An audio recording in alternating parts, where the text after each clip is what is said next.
Wednesday 29th of May at 4 p.m. And I really thank the young children to come today on such an important issue. And we want to give you all a chance to speak and let your views be known. We are taking this item very, very seriously. There's a few items that we're going to go through before we actually go on to the main item, which is agenda item number 9. And the way I propose to do that, so we get everybody to actually have their say, is we'll get the Cabinet member to do the presentation, supported by the officers, and then we'll have the deputation, and I understand there's a few deputations.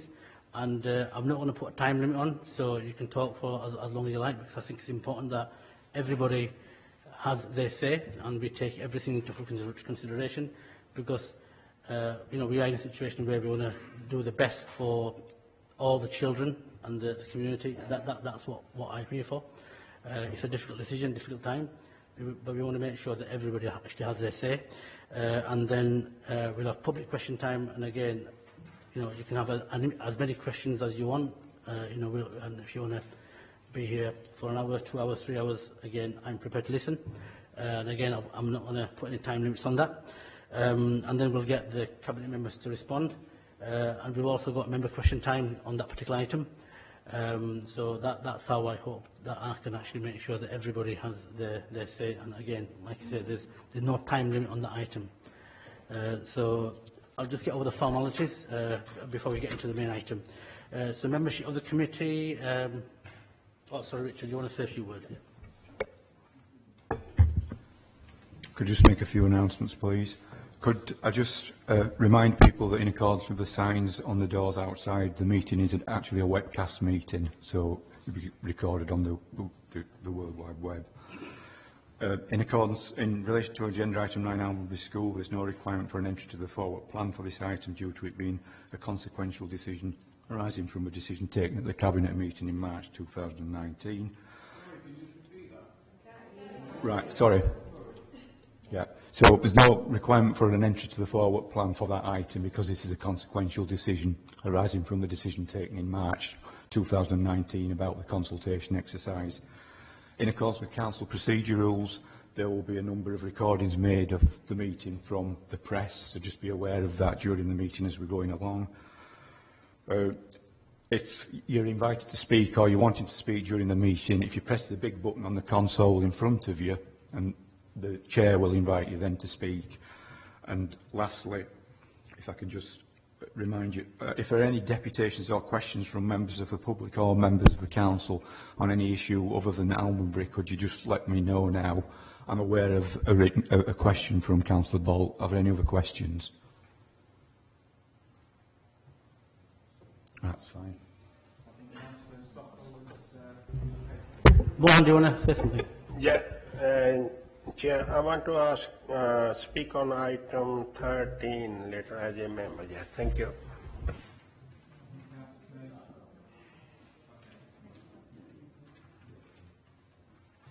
Yeah, we've got Councillor Mohan Sokal and Councillor Lismay to talk on the 2 items, and we'll bring you in at them items. Thank you, Richard. We'll just go through the formalities before we go into the main agenda item. Membership of the committee, we've got apologies from Councillor Muz Khan, who's had an operation and she's recovering. Minutes of previous meeting, are they correct record? Thank you, members. Interest, members have got forms to fill if they are any interest. I don't think there is any. Admission of the public, welcome once again, and I really appreciate the children taking the time out. Because having kids myself, it means a lot to me, and we want to make sure we get this right. Deputations, petitions, we've got the deputation and petition for item 9, which I will bring in when we get to that item. Is there any other deputation or petition which is not to do with Albury High School? No? Thank you. Item 6, public question time. Again, we'll have public question time with item 9. Is there any other public question time that is not to do with agenda item number 9? Member question time, other than the one that we've already got. Councillor Martin Bolt, you've got a question?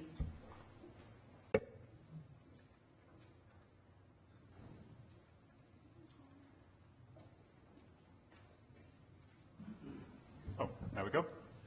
Thank you, Chair. I've got a couple of points, please. At full council recently, you and I discussed the responsibility and accountability of yourself and Cabinet members. And you quite clearly said at Council that yourself and your Cabinet members would make yourselves available for questions by members of the public, elected members and members of the press following decisions. Could I ask if you're going to do that today? Thank you, Councillor Martin Bull. If the press approach me, I will give a statement. Thank you, Chair. And another question, please. Could I ask, following my raising of concerns at a council committee recently about the issue with loss of Section 106 money, in particular from Murfield, which was allocated towards education funding, could you tell me what progress has been made to investigate and rectify the issues arising from the loss by this council of crucial Section 106 planning money? In this case, there's about £100,000 supposed to go to a school in Murfield. I'm sure that may be well replicated across the borough. Could you tell me what progress has been made? Thank you, Councillor Martin Bull. As you are aware, we have asked officers to do a complete piece of work across the whole of Kirklees. It's not just about Murfield, it's about all the areas.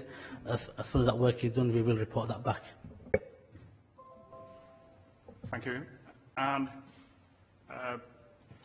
given the dependence of Kirklees economy, the regional and national economy, on road haulage, could you tell me if yourself and your Cabinet members are going to make any consideration for safe and secure parking of HGVs in this borough? I came past what to me is a lamentable situation in Dewsbury, where there's a patch of tarmac at the back of an industrial estate with no sanitary facilities, very little in the way of security, and yet this is where we're putting valuable loads and people who are driving lorries around our borough and keeping our economy alive. Could I ask if you're going to give any consideration for improvement of those facilities? Thank you, Councillor Martin Bull. We are always looking to improve the way we do things, not just around the issues you've raised, but anything else. And I'm sure you will bring some more issues forward, which we're always happy to look into. Thank you. Thank you. And finally, thank you. Oh, you got another one? Oh, well, you said there were no time limit, so I accept your gracious... I said that for the children on the Almbury High School, but carry on. Now, I think if you look back, you actually said for member question time there's no time limit. But given that there's an announcement today on the Cabinet paper shortly that you'll announce your deputy leader, will you be making a formal announcement about the Cabinet members and their roles and responsibilities, please? Yes, we will be making the announcement today for deputy leader, and the Cabinet positions and who the Cabinet members are will be out tomorrow. Close the play. Thank you, Martin, as always. Okay, members, and let's move on to item 8, appointment of deputy leader. I think this is just an item for information. Is that right, Richard? So I just move that. Are we okay with that? Thank you, members. Item number 9. Okay, the way we're going to play this is we'll get a presentation from the Cabinet member, and Joanne will support him. Once that deputation is completed, then we will have his deputation from the children, and if anybody else wants to do a deputation, more than welcome. And then we will have public question time, and then I will bring members in if they have any questions. Over to you, Masood. Thank you very much.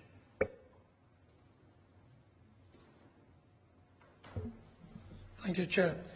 Can I also start by saying thank you to the parents, the children, members, officers that are here today. I know it's half-term week, and I do appreciate that you're all here because I've got children of my own as well, so I do appreciate that you've all took time to come here and listen to this report and the decision that Cabinet will be making. Chair, I'm going to go through a presentation outlining the facts about Almbury Community School. So I'll start by the report itself.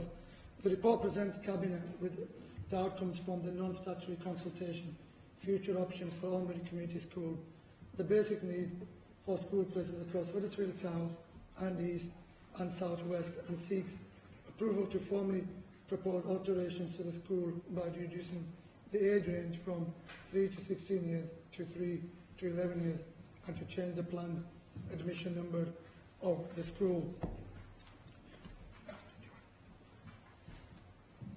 My presentation is going to go through some key points.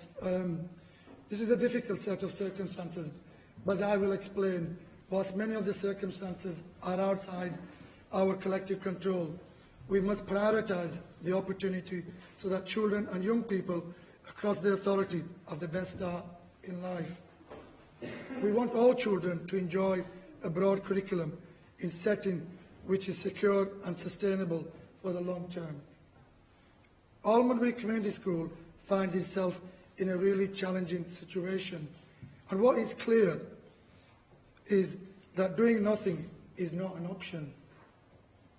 We are heartened by the passion parents and carers have for Almondbury Community School. This has been demonstrated as part of the consultation. We remain absolutely committed to the families, both now and in the future. Viability and sustainability, curriculum opportunities. To offer breadth at Key Stage 4, a school needs a combination of enough pupils and a range of teachers able to teach the specialisms. More small schools will be able to offer the EBAC, English, Mathematics, Science, Modern Foreign Languages, History, Geography, because these subjects are taught at Key Stage 3, and therefore that it is possible for the subjects to be taught by specialist staff. Other subjects such as art, music, dance, design, technology are not large subjects at Key Stage 3 and can also be quite specialist and therefore less likely to feature in the Key Stage 4 offer. There are some subjects such as graphics, BTEC, law, etc. that are just offered at Key Stage 4. Without specialist staff, it is not possible to offer these and other subjects. It is widely accepted that to be able to run a reasonable Key Stage 4 offer, there would need to be around 120 pupils in a year group at Key Stage 4. That is year 11. At Almondbury Community School, there are currently 50 pupils in year 11.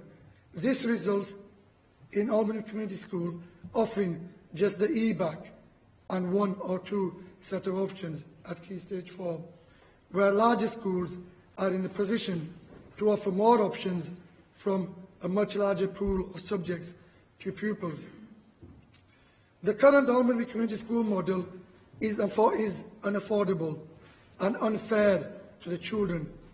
It adversely affects their performance and their pathways and future opportunity. This is not our aspiration for our young people.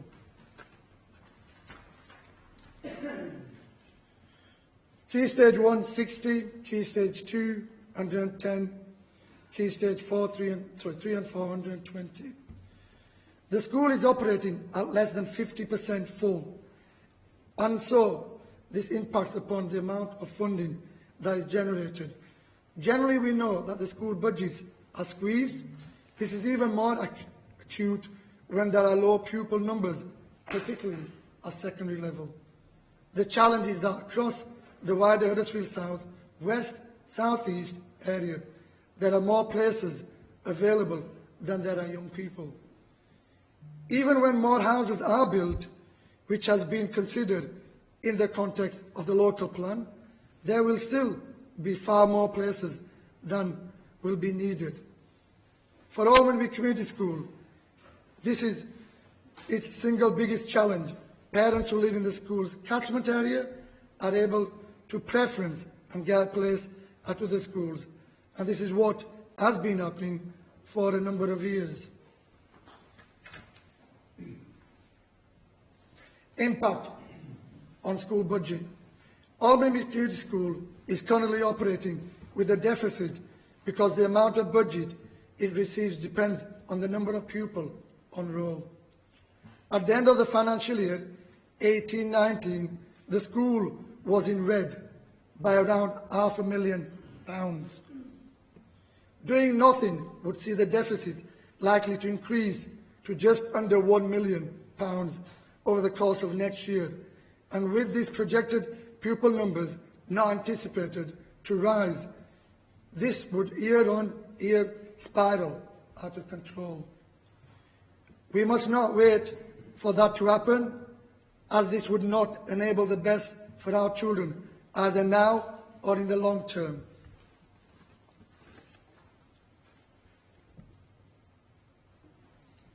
Regional Schools Commissioner, we cannot change the legal position of what happens when a school becomes eligible for intervention. The school was inspected and was judged to require special measures. This means under current legislation, the government requires this school to become a sponsored academy. However, there is a process that is referred to as due diligence. This means that key aspects of the school are considered in order to establish its strengths and challenges. This includes teaching and learning, leadership and management, governance and finance. Given the position of the curriculum and the current financial challenges the school has, it is difficult to conclude that the school is currently or has the opportunity to be able to carry on as it is. If we did nothing locally, we know that the government can instruct us to close the school. As difficult as this is, we would rather shape the future of our families that are here. Good level of engagement in consultation. I do want to say a huge thank you to everyone who has fed back their views and supported others to tell us how they feel about their school. We have seen how passionate parents and carers and the pupils are about their school, and how passionate staff are about the community they serve. We want that to continue by retaining a primary school in the long term. These recommendations I am making are not made lightly. It is therefore that we can secure and deliver a first-class education for our young people. We have taken into account the views of the community, but unfortunately, we need to face the fact that Almondbury Community School as a going concern, needs to change. Well-planned transition, working in partnership with parents and other local schools. Just like you, we care, and I wouldn't want people to think that we don't. Our personal experience of my own family being on the roll of a school that to close in North Kirklees. I know firsthand that what made the difference in these circumstances was the collective commitment of school staff, governance, other schools and the council supporting pupils and their families to transition well. This is not the final decision today, but I want to assure parents, carers, pupils and staff that if the proposals are eventually agreed, then any transitions of pupils to other schools will receive full support to minimise the impact. We want to thank all who have shown their passion and commitment for the school, and we hope they work with us as we move through the next stage of this process. Our priority as a council is to ensure our young people receive the best start they can in life. Thank you, Chair. Thank you, Councillor Masood Ahmed. Joanne, do you want to say a few words before we move to the... Have you got a statement there? Yes, what I mean, sorry, do you want to say read a statement out, please? Thank you, Chair. I've been asked to read out the following joint statement in relation to the proposals that you're considering this afternoon. This is on behalf of Ian Rimmer, the Principal of King James's School, Dean Watkin, the Head Teacher of Newsham High School, and Michael Kent, Head Teacher of Netherhall Learning Campus. And they've asked that I say on their behalf, we are committed to working together with Kirklees Council to explore a range of creative opportunities to support the pupils and staff of Almondbury Community School and the wider communities we all serve. Subject to a due process and a final decision being made, we will continue this work in the best interests of children and young people. Opportunities could include, but are not limited to, offering additional places, sharing staff and school-to-school support. We would advocate that any transitional arrangements need to be well planned, well managed and well resourced to minimise disruption for pupils and their families. This is easier to achieve where movement is organised with groups of pupils over time rather than individually or all at once. Thank you. Thank you, Joanne. Can I now ask the children that are doing deputation to come forward? How do you want to? Sorry, Charlie, Matthews, and Amy Besto. Sorry. Thank you for providing the opportunity to listen to my views. Kirklees Council have clearly stated that it wants all children to have the best start in life and to benefit from excellent standards of care and education both now and in the future. I would like to explain what Almondbury Community School has done for my sister. My younger sister joined the school 4 years ago and was having problems with reading and writing and found it hard to make friends and engage socially with others. Working with the school and family members, it was established that this was due to dyslexia. The school arranged for a diagnostic assessment and then arranged classroom small group learning and one-to-one sessions for multisensory activities. She also attends a nurture group support where opportunities are provided to develop friendship skills and raise self-esteem. This progress has happened over a period of years and the result has been improvement in academic subjects, improved social skills and increased self-esteem. If the school closes, my sister and other SEND pupils will struggle to acclimatise to the new school as they have established progress towards achieving improved skills in education whilst working in an environment that provides excellent care and education. If the Council truly wants to enable all children to benefit from excellent education and standard of care, how do you intend to achieve it when you propose to close a school that has done such work with this group of children? Or is the whole process of the proposed closure based on financial reasons?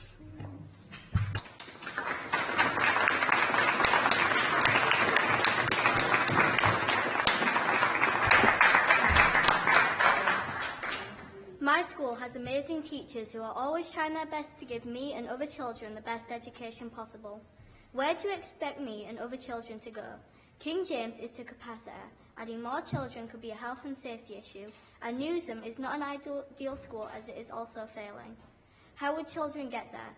From my house it would take an hour and 10 minutes to walk, and on dark winter nights I don't want to wander around a strange area. I also have a close friend group that hasn't changed since infants. I don't want to go to a different school to them. I find it hard to talk to new people. I believe ACS is a great school. I'm doing exceptionally well there. I'm in top sets for maths and English. I'm in year 7 and I'm 12. I'm worried I'll be all alone at a new school and I could even get bullied. I've had many sleepless nights, nervous and scared that I'll have to leave ACS and say goodbye to my friends and amazing teachers. What about year 10s? They'll be in year 11 when the school is due to close. Moving them at such a valuable time could affect their GCSE results and mental well-being. I want ACS to be given improvements. I don't want the potential of an amazing school put to waste. ACS become an excellent place if you just put in the time and effort, but importantly the passion to help our school. ACS become the best school in the area.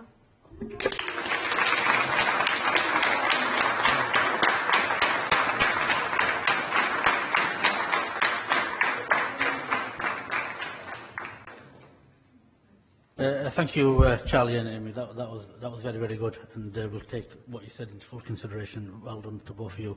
I've got David Whittingham, who's also down here. Okay, ready when you are. Thank you, Cabinet. I'm going to struggle to follow the eloquence of the two fantastic pupils of ACS. But whilst I can appreciate that you have given a comprehensive document highlighting issues raised during the consultation, I would like you to listen to our thoughts again. 5 years ago, Alnbury Community School was created following a similar consultation process, asking parents their thoughts on whether schools should be merged. Over 80% of respondents said no. This council ignored that result and merged the schools anyway, with great promise of how this was a flagship school and great things would happen. We're now in a position where the high school is under threat and the junior school is being made smaller. Both schools were successful in their own rights, and according to Ofsted, standards have decreased over the years since that merger. Parents can only point the finger towards a lack of support from this council. We have now been consulted on the closure of the high school, and the overwhelming majority of respondents say no. Throughout this consultation period, we've had misleading information, changing information, and no information at all. Yet at the last Cabinet meeting, Councillor Massoud said he'd responded in full to all questions. This is not true. According to the information released as a part of a Freedom of Information request, this consultation has been a shambles. A high level of personal care and support promised to parents during this time did not materialise and has now instead been promised during the coming months should the statutory consultation be agreed tonight. Forgive us if we do not believe this promise either. Our lack of faith in this council comes from being parents of a pupil in Year 6 who was allowed to look round secondary schools in this area and make a choice with our child for their future. A week after secondary school places were confirmed to all pupils, this council dropped the bombshell that the future of our chosen school was at risk. Parents were not told in a sensitive manner. Instead, we got an open letter sent home by our children, who were understandably bewildered and concerned. This has not changed as time has gone on. Indeed, their concern has deepened, and as parents, we haven't been able to help them, as we've not been given the answers either. This is a helpless situation for us. I'm angry that when we visited King James's School, the headmaster himself highlighted how overcrowded his school was already. And he specifically said, if we weren't in the catchment area, we should not bother to apply for this school as it was already oversubscribed. There have been no answers to basic questions. For example, what will happen to the school buildings? What will happen to the well-used swimming pool? What will happen to the lottery-funded sports hall? Where will our children attend secondary school? No one can actually tell us what the actual plan is. The stock answer has been that there is a consultation. So the majority, again, I understand, have said no. We just don't know enough to be able to say anything other than no. This is not looking at the best interest of these students. This is looking how best to walk away from a school that has suffered at the expense of an ill-equipped council, putting in place yet another project that has no foundation and no thought beyond the initial idea. Please, please, do not wave papers at us and tell us that you've answered these questions again. It was a lie at the last Cabinet meeting, and we fear it will be a lie again tonight.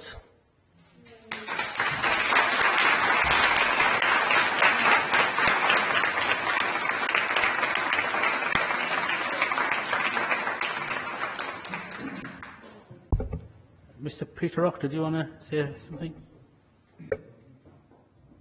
I don't really know how to follow that, but I'll try. I'm Peter Rock, I'm Chair of Governors of the Learning Campus,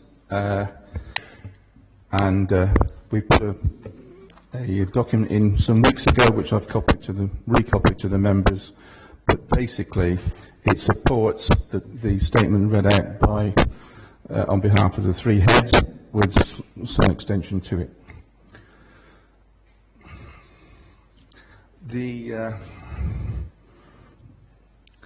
For me, the concern is for the pupils and their parents, theirs and ours, because this will affect the other three schools as well.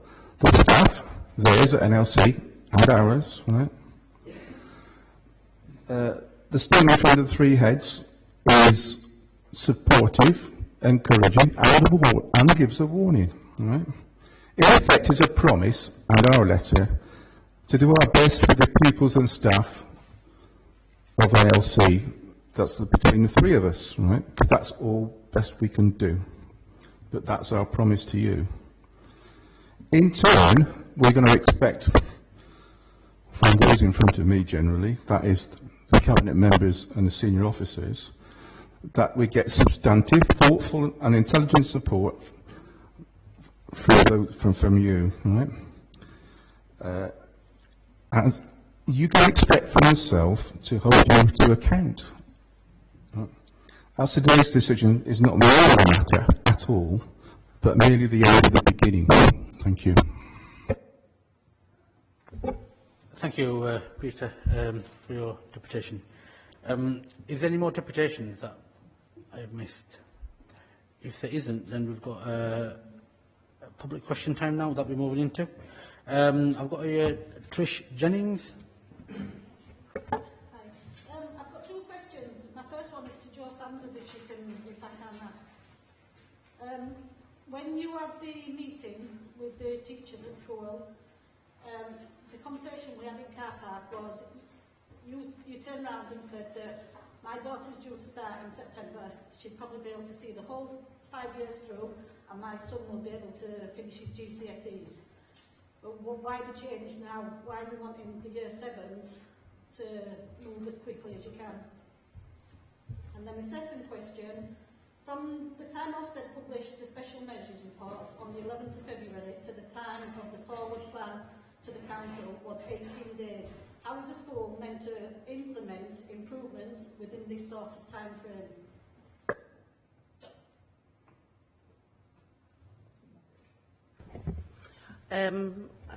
In terms of your first question, apologies, I don't recall there being that. You've got witnesses, you did say that was your exact words. Basically, the transition arrangements are for shaping, but we are not in a position to offer any guarantees. That was the whole purpose of the non-statutory consultation. So some of the questions that were asked of parents on those one-to-one meetings was to understand and get an indication of parental preference, but that was the beginning of a conversation. So I apologise if there was any miscommunication or I've misled you in any way. And could you repeat the second question for me, please, Trish? From the time Ofsted published the special measures report on the 11th of February to the time of the forward plan to the council was 18 days. How is the school meant to implement improvements within this sort of time frame? It's not. I think basically what the national guidance, so the guidance that the government publish when a school becomes eligible for intervention, that there comes a presumption that that school has to become a sponsored academy. So that doesn't mean to say that improvement work doesn't begin and is undertaken straight away. Those youngsters, like you say, they're in school right now. But in terms of that's the model that we all operate within. I just want to say one more thing. From the first cabinet meeting that we attended, I did state that my kids will not be attending any other school. If they can't go to Overbury, they will be home tutored, and I still stand by that. Yeah.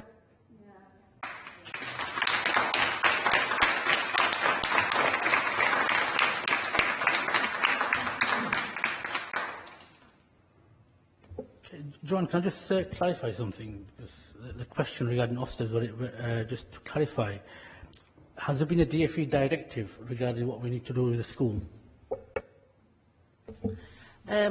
So it's in the Cabinet report. It's clear now that what usually happens in these circumstances, the government, the Secretary of State, the Regional Schools Commissioner, issues an academy order. That has now been issued. It was just last week.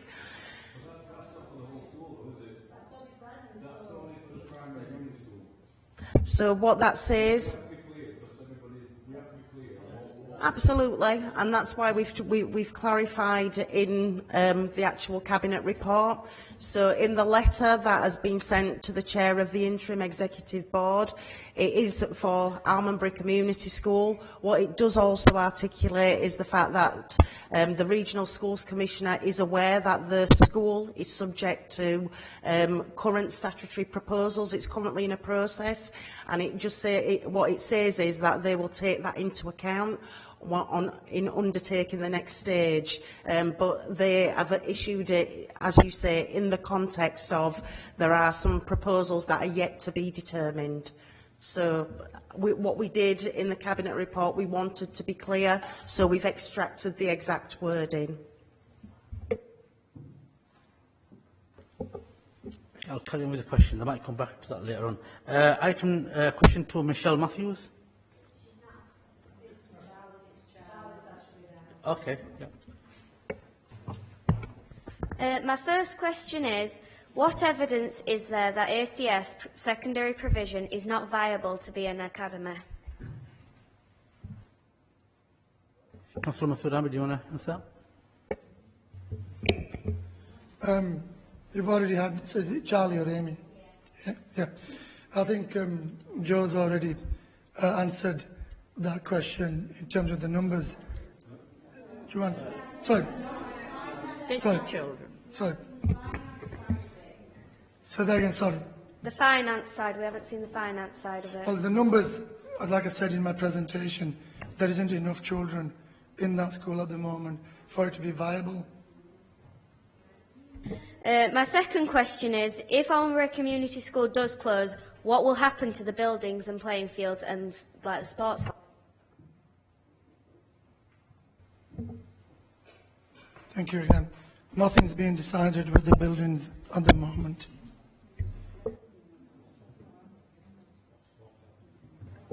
Before I bring the next question in, Masood, can you just clarify what the deficit position is for that school at the moment? What the deficit position is for that school? Like I said, Chair, in my presentation, at the moment the school is in red by $500,000 and will be about $1 million.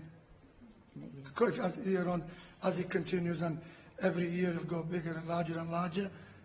So each year you'll be looking at $1 million, then another $1 million, could go up to about $3 million in a couple of years' time. Thank you, Councillor Masood Ahmed. I've got another next question. Is David Burns? Okay. What would be the total cost of closing ACS secondary provision, including paying off any outstanding PFI, any loans, any lottery funding that was provided for the sports centre, and providing ongoing transport for students to Newsham and Netherhall? Now it's been mentioned because it was never mentioned to start with. Joanne, do you want to answer that question, please?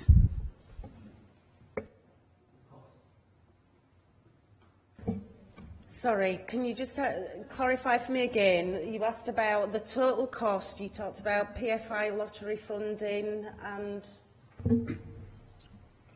Obviously, there is PFI loans taken out on the school, I'm led to believe. So what's going to be the cost of actually paying them off?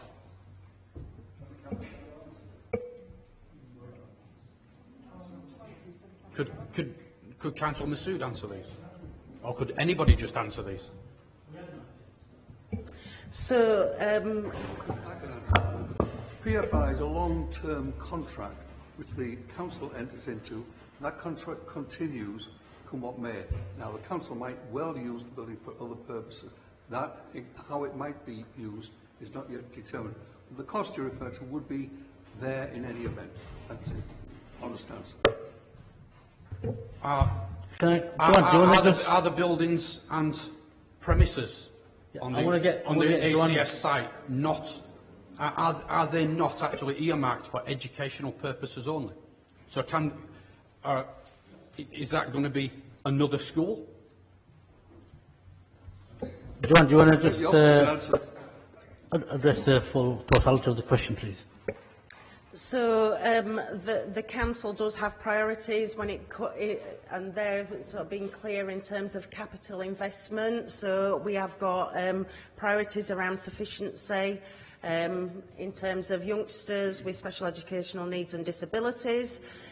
We would want to look at any reasonable building, but nothing's been decided because at this moment in time proposals haven't been decided. We absolutely recognise the value of the facilities. The swimming pool is a huge community asset. Other schools utilise that for Key Stage 2 swimming, and so we want to be able to explore the best possible use moving forwards, but the elected members have not yet made a decision, and we need to be able to do some detailed planning with people if the proposals are accepted. We don't know yet. We need to work up the transitional arrangements, so there's much to be determined and decided, but the cost of the PFI remains for the length of the PFI contract unless an alternative decision is made to buy that out. So I hope I've answered as best as I can your question. Thank you, Joanne. Another question, Yes, please, if you yes. don't mind. Has any consideration been made to merging King James's and ACS and utilising both campuses across both sites? There are currently enough places for all students. And again, why is Netherhall now being into play? Because at the original consultation, it was never mentioned about Netherhall. It was about 3 schools: Owenbury Community School, King James's School, and Newsham. And suddenly, Netherhall's been brought into it. Can somebody explain why that's happened?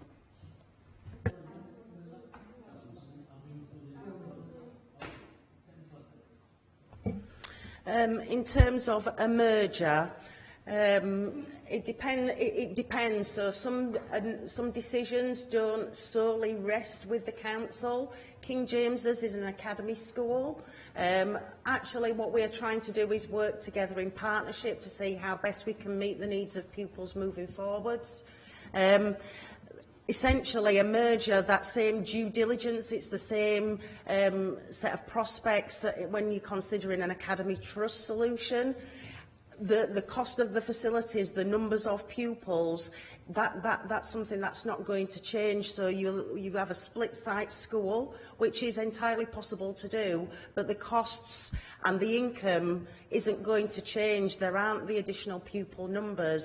So in terms of there are lots of considerations, and certainly when you read the feedback that came back through consultation, people have made suggestions around something similar. In terms of, sorry, the second part of the question.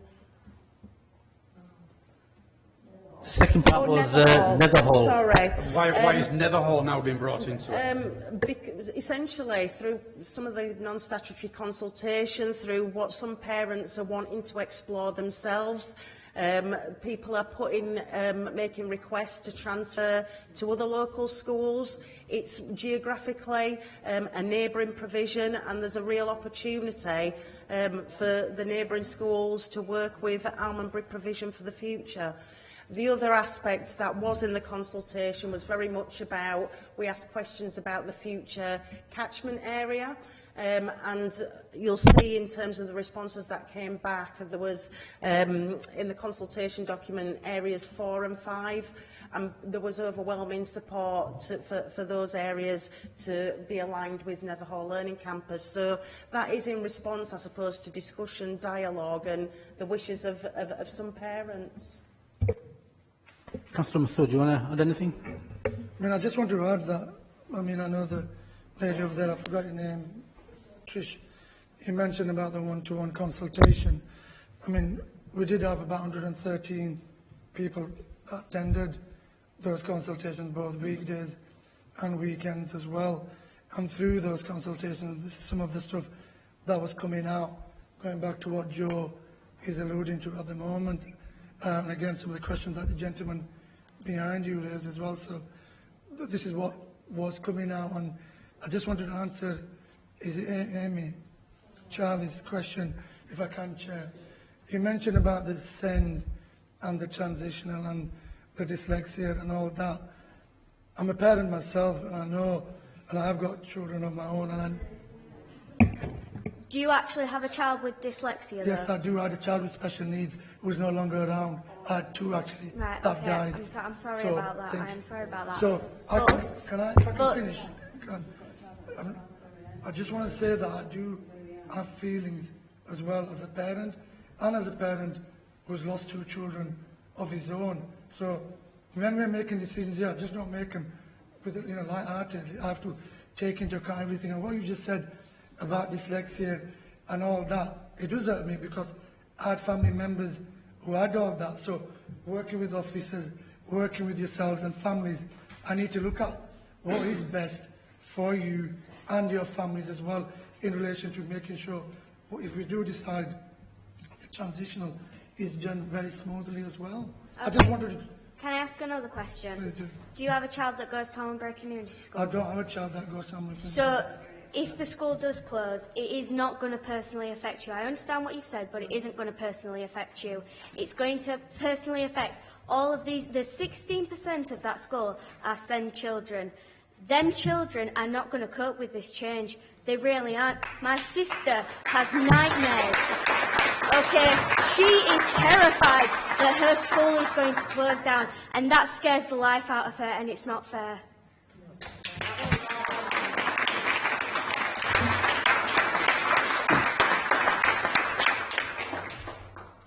Even though I've not got a child at Amber's Community School, I do want to take on board what you are saying, and I'm not just saying that for the sake of it. If you believe me, you believe me, that's up to you. But in terms of those parents and those families, we will work with them. We will support them through whatever the decision that Cabinet makes today. Thank you, Councillor Massoud. Could I just ask one more question, please? Yes, by all means. Okay. This is going back to Holmbury Community School again, and I'll be as impartial as I can with this. Did the recent media coverage of the student bullying incident at Holmbury Community School have any bearing at all on what is now taking place? It's a very touchy subject, I know that, but it's not being brought up at all, and it's not being mentioned. Now, what actually happened there was a massive, it had a massive bearing, on, not just on the school, but the community as a whole. Has it had anything to do with the closure of the school? John, can I ask you to answer this as an impartial professional officer? Because I think that's the best way to actually address this question, get the politics out of it.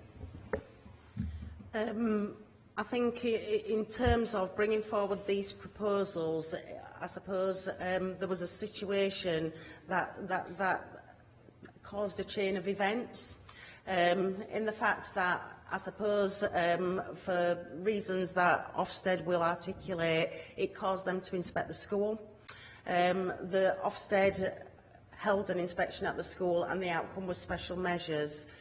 Because the school received a special measures judgment, then as is written in law, it brings with it the need to academise the school. That is the model that we operate, that's set by national government. What that did do then was bring forward some of the challenges that Almondbury has been living with, which is essentially the number of pupils versus planned places. Because the way schools are funded, essentially, it's driven and generated by the numbers of pupils on roll, with some funding attributed to prior attainment or the sort of deprivation factors, but predominantly that's how schools funding is generated. And we've got a situation with a school that is in a terrible set of circumstances, but it's not as a direct result of that incident. I think most education professionals would say that situations occur all the time up and down the country, but I suppose it sparked off a chain of events and maybe brought things to a head. But these proposals are in absolutely no way directly related to that situation. So that is the answer. Thanks, Joanne. Any more questions? Okay, just one more Yep. question, and there might be a supplement to it. There's been local rumours flying around about what's going to happen to the building. Now, one of these rumours is that the whole building, the whole school itself, is going to be turned into a, I think they call it a pupil referral centre. But not just for Ormonbury, but for the whole of Kirklees. Now, that school can hold 1,200 pupils, which is an awful lot of what you might class as naughty children, all in one local place. Is there any truth in that rumour? Or is it just a rumour? Is there any truth in that rumour that the school is going to be turned into a pupil referral unit, Joanne? There are a couple of things that I might like to say in response to that. People are inevitably will speculate because we've not been able to, there's no decision made, so there can't be a plan because the decision may not be made. All I would say is what I said earlier. We do have, and that's clearly articulated, there's a document on our website.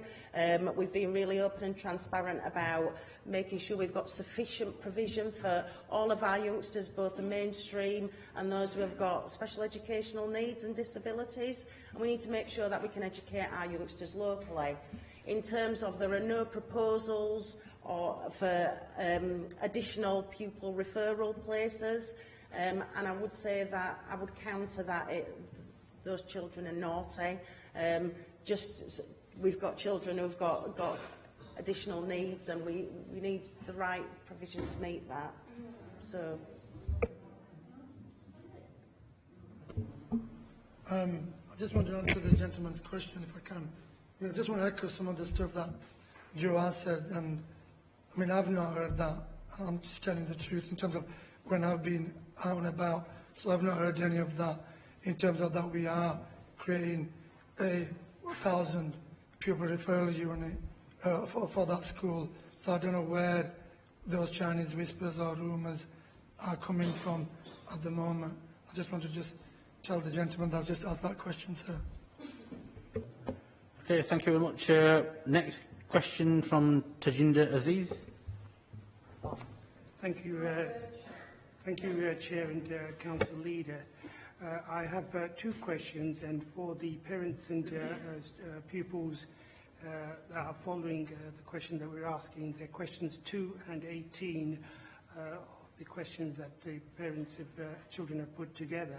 But I'll take them individually and ask a supplementary regarding them once I have an initial answer. First question, without prejudice and with respect, and this is different to the question that was asked earlier, if Amberby Community School secondary provision does close down, how much is owing under the PFI, and what will be the eventual figure, including interest, that will be paid to discharge the outstanding PFI debt? And in answering, please can you indicate if you think this comes under the heading of confidential information or exempt information? Thank you. Thank you, Mr. Aziz. Joanne, do you want to just try and answer the details behind that question, because there's a lot of technical detail behind it? Regrettably, whilst I don't have that information with me today, I think what we did do is highlight in the Cabinet report that the school is part of a PFI contract. Much of the answer to your question would be determined about future use, which is what we've already said. But it is our intention, and we've indicated that this is not a final decision. When the final decision comes forward, that we must make sure that the decision makers have all that information at their fingertips. But I apologise, I just don't have that with me today.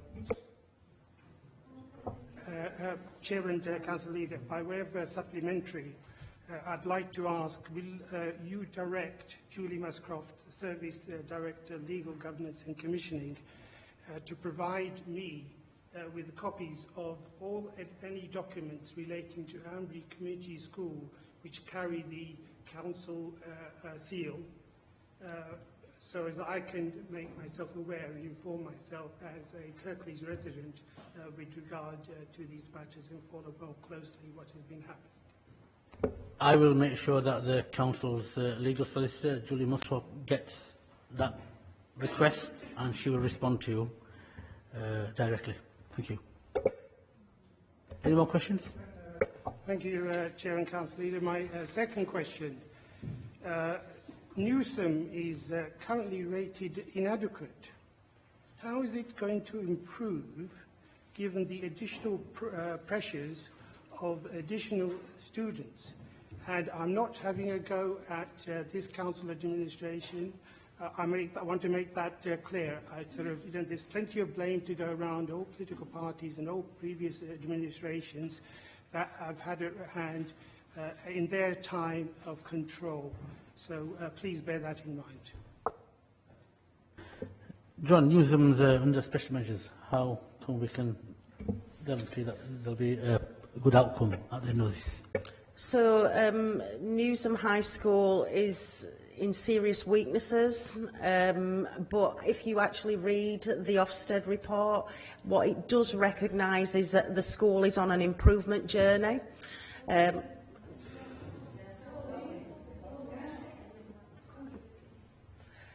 The school is on an improvement journey. There's been support and in terms of working with a national leader of education, being able to achieve a balanced budget. The numbers are growing and more sustainable. The school is just under 600 youngsters, in a similar way that Almondbury Community School is, but when you look at Almondbury Community School and you look particularly at the secondary phase, there are 600 available places but less than 300 attending. So the numbers aren't directly comparable because Almondbury covers year groups 3 right up to the age of 16. I think as well we must recognise that there's been recent changes to governance, leadership and management, and what Ofsted commented about in the report. They were able to see the impact of that new leadership and management, and in terms of undertaking a due diligence approach, the Regional Schools Commissioner on behalf of the Secretary of State has issued an academy order for Newsom, and therefore the school will be matched with a suitable sponsor that can continue and add capacity to that improvement journey. Excuse me, could I just interject there, please? Why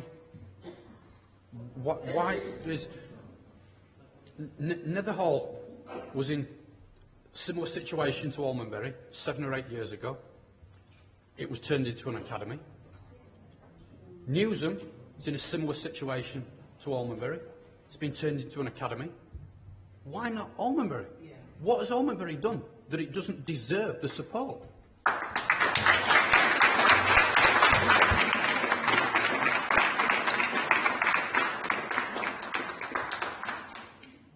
John, can you answer that?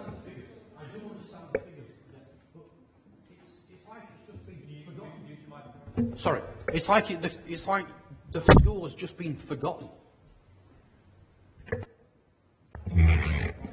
John, we'll just take that question and then we will move on, because I know you've got some more questions, Mr. Aziz. Joanne, do you want to just quickly? Yeah, sure. I'd want to assure you that Almondbury Community School absolutely hasn't been forgotten. We've been working with the school for a number of years, looking to improve its outcomes and make it attractive and viable and sustainable. In terms of Almondbury Community School has done nothing wrong, and I'm sure it doesn't feel like that. The dilemma is, and I think Councillor Massoud articulated this really well, it's the challenges of the ability for the amount of funding to be generated to make that school a viable concern. It's the circumstances that surround it as well. We've got far more available pupil numbers than there are youngsters that live in the area, and when we plan school places, we don't just look in the Almondbury area. If every youngster who lived in Almondbury went to Almondbury, it may be a different kettle of fish. However, what we know is that parents are able to make preferences, and people choose different schools for a whole host of reasons, and it's just a really challenging set of circumstances that we find ourselves in. So it's easier to oversubscribe King James's School and then shut down Almondbury. Mr. Aziz, have you got any more questions? Thank you, Chair and Council Leader. By way of supplementary to my second question, I'd like to relate it to Almondbury Community School and ask, given how much time and effort and support was given to Newsom and other schools, going through similar set of circumstances, and the speed with which apparently Almondbury Community School has suddenly sort of warranted your attention proposals to close it down. How is it that sort of you can justify that, given that you will still have responsibility with the infants and juniors being called in for academy status? You know, I feel, and the parents and the pupils have failed to understand, and I put to you yet again, how do you justify this decision? And finally, and this is my final point, how is it that the evidence base has not been disclosed or independently tested, and will that only happen if we decide to go to judicial review? Do you want to get that, Mr. Yeah. I mean, in terms of the numbers and in terms of the primary school, the numbers are there in terms of the primary school, and also in terms of page 37 of that report, the Regional Schools Commissioner has highlighted the fact that she is happy to work with us in relation to looking at the primary school provision based on the numbers that are currently there. The numbers in terms of going back to the gentleman behind you, the secondary provision, as I stated in my presentation, as years go on, years go by, the numbers of secondary school children will diminish. That's the fact, and that is what we're facing at this moment in time. Thank you. We'll go on to the next questioner, Helen Tones. Hello. I'd just like to say that I'm actually a resident of Almondbury, and one of the areas that will be affected by part of what is being proposed moving forward. I have some questions. I have quite a long list of questions. I apologise if I therefore, having not consulted with the parents here, maybe steal some of their questions. This question has been sort of asked but still not been answered. What is the predicted cost of the school closure?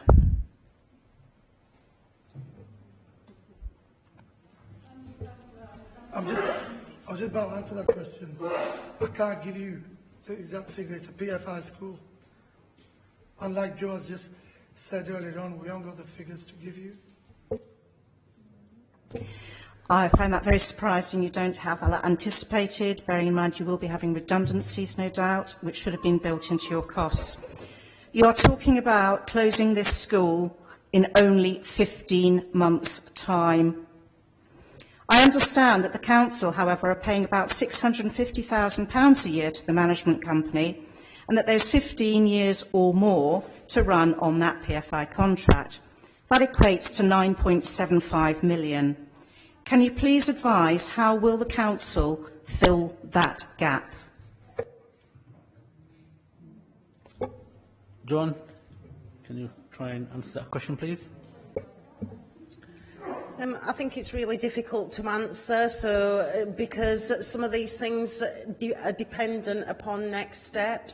If there's an opportunity to find an alternative use for the building, then that needs to be taken into account. Just in terms of part of the reason that we've not dotted the I's and crossed the T's on pounds and pence is we do want a working partnership with other schools. There's been comments made as well around what price on youngsters' education. We need to be able to plan that well. We want to be able to retain our good staff wherever possible. And just to say, just for clarification, it's the secondary part of the school that we're proposing to reduce. The school is proposed to stay open. The proposals are to retain a primary school for Almondbury. It's really, really important that we try and shape that locally. We need those primary places moving forwards. Thank you. Just to clarify what Joanne just said, you mentioned the £9.75 million. That money is still going to be spent on a school at that site. There's a lot of work to do, and I think Peter Rock mentioned right at the beginning that this is the beginning. We want to work with the parents. We don't want to leave the parents in isolation. And I personally give my commitment that we want to actually make sure that the best outcome for the children are gained. And there's a lot of work to do. And whatever decision we come to tonight, I can guarantee you that the children will come first. Have we got another question? Yes, I do still have some more. I understand about the junior school remaining open and merging with the Greenside School. However, that obviously is not the main site. Their plans are to move that onto the Greenside site, so there will still be costs associated. Questions I have are, have the officers provided the report referred to on page 11 of the public papers issued for this meeting on the impact of changes upon the future use of the site and options for use of the site and buildings?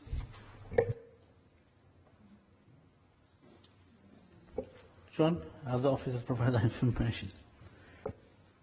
I think in the officer recommendations to members, what we acknowledge is that this report is about reporting the outcomes of the consultation. It's about recommending to move to a next stage of a process. It's not a final decision today. What it highlights is that members ought to expect that full consideration is given, but at this moment in time, as you've articulated very well, we haven't got a grand plan behind the scenes that we're not just sharing. These things need to take time, and no decisions have yet been made. Just to pick you up and just clarify, just so everybody's clear, so you're right, at the moment there are two buildings that constitute Almondbury Community School. One is the Key Stage 1 building, the former Greenside Infant School building.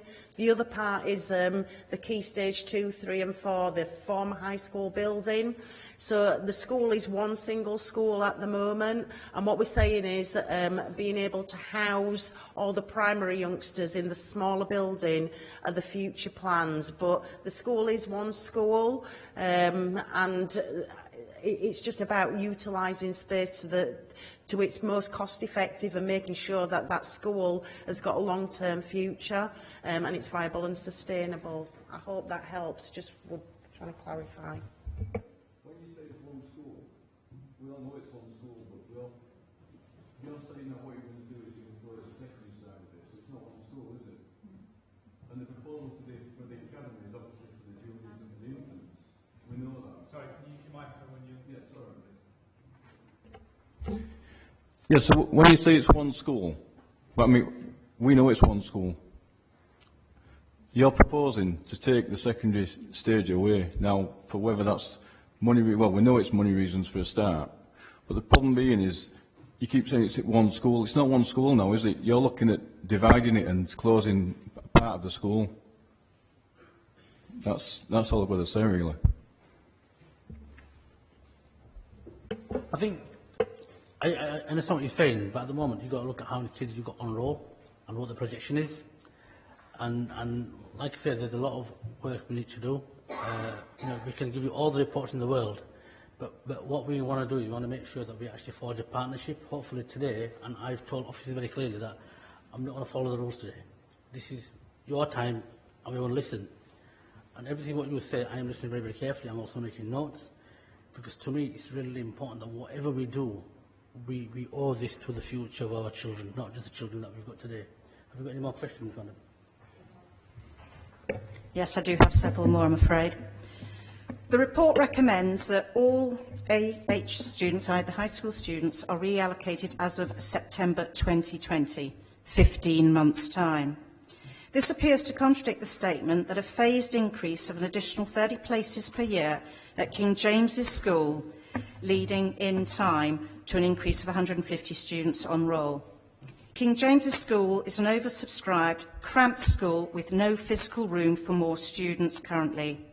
King James's already uses, in quotes, outside as a classroom for their lessons and are oversubscribed.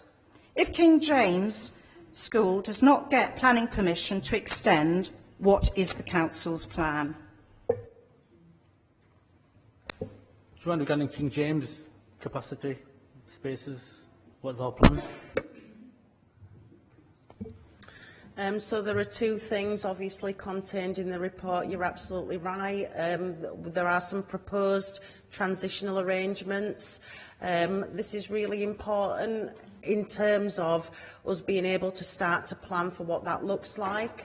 That still needs to be shaped, but essentially, and it's a bit complicated by the fact that the school will have to become an academy, the primary aspect, should these proposals go ahead. What we need to make sure is that we're not allowing drift and delay for the youngsters that already exist, should the proposals be approved. The worst possible thing would be absolutely to find ourselves in a situation where we haven't got specialist staff that are teaching the youngsters, and we think that by being able to work collectively with partner primaries, we can use physical space flexibly. But that needs working up, and we want to be able to do that in partnership, not just with other schools but also with parents. And like I said, the consultation gave us an early indication, but there are many more conversations that need to take place. In terms of King James's School, I guess what we've highlighted in the report, it does reflect that there would be a need to invest into the physical fabric of King James's School if it were to take additional youngsters. This is again where we must work in partnership with other schools. King James's are their own admission authority, but we can achieve the best outcomes when we don't try and do things on our own. That is still to be explored, and you're absolutely right, it's subject to things like planning permission, and we can only do that one step at a time. I think just the other piece of information, and I'd refer colleagues back to the report of the 19th of March. When you look at the youngsters who currently attend all of our secondary schools and some primary schools, there are already a large number of youngsters that attend King James's or Netherhall, and Newsham, Honley, Holmfirth, that don't necessarily live directly in their geographical area. So we do get some pupil movement. If some of those proposals are taken forward and the catchment area changes, then youngsters who live closest to the school and are part of their catchment area would receive priority for places above others. And that information again is readily available on the council website in the Secure Insufficient Places document that we've made reference to. Thank you. However, you have not answered the question. The school at King James's is oversubscribed. You are talking about closing the high school section of the community school in 15 months' time. This is not a lot of time in which to sort things out. You keep deferring and saying we have no plans, which I'm frankly quite shocked at, that you have no plan B, subject to the Cabinet agreeing to close Almonbury High School this afternoon. So, my question again is, how is the Council going to reallocate up to 150 students, as per their proposal, that are supposed to go to King James's when there's no physical space and unlikely to be any physical space by September 2020?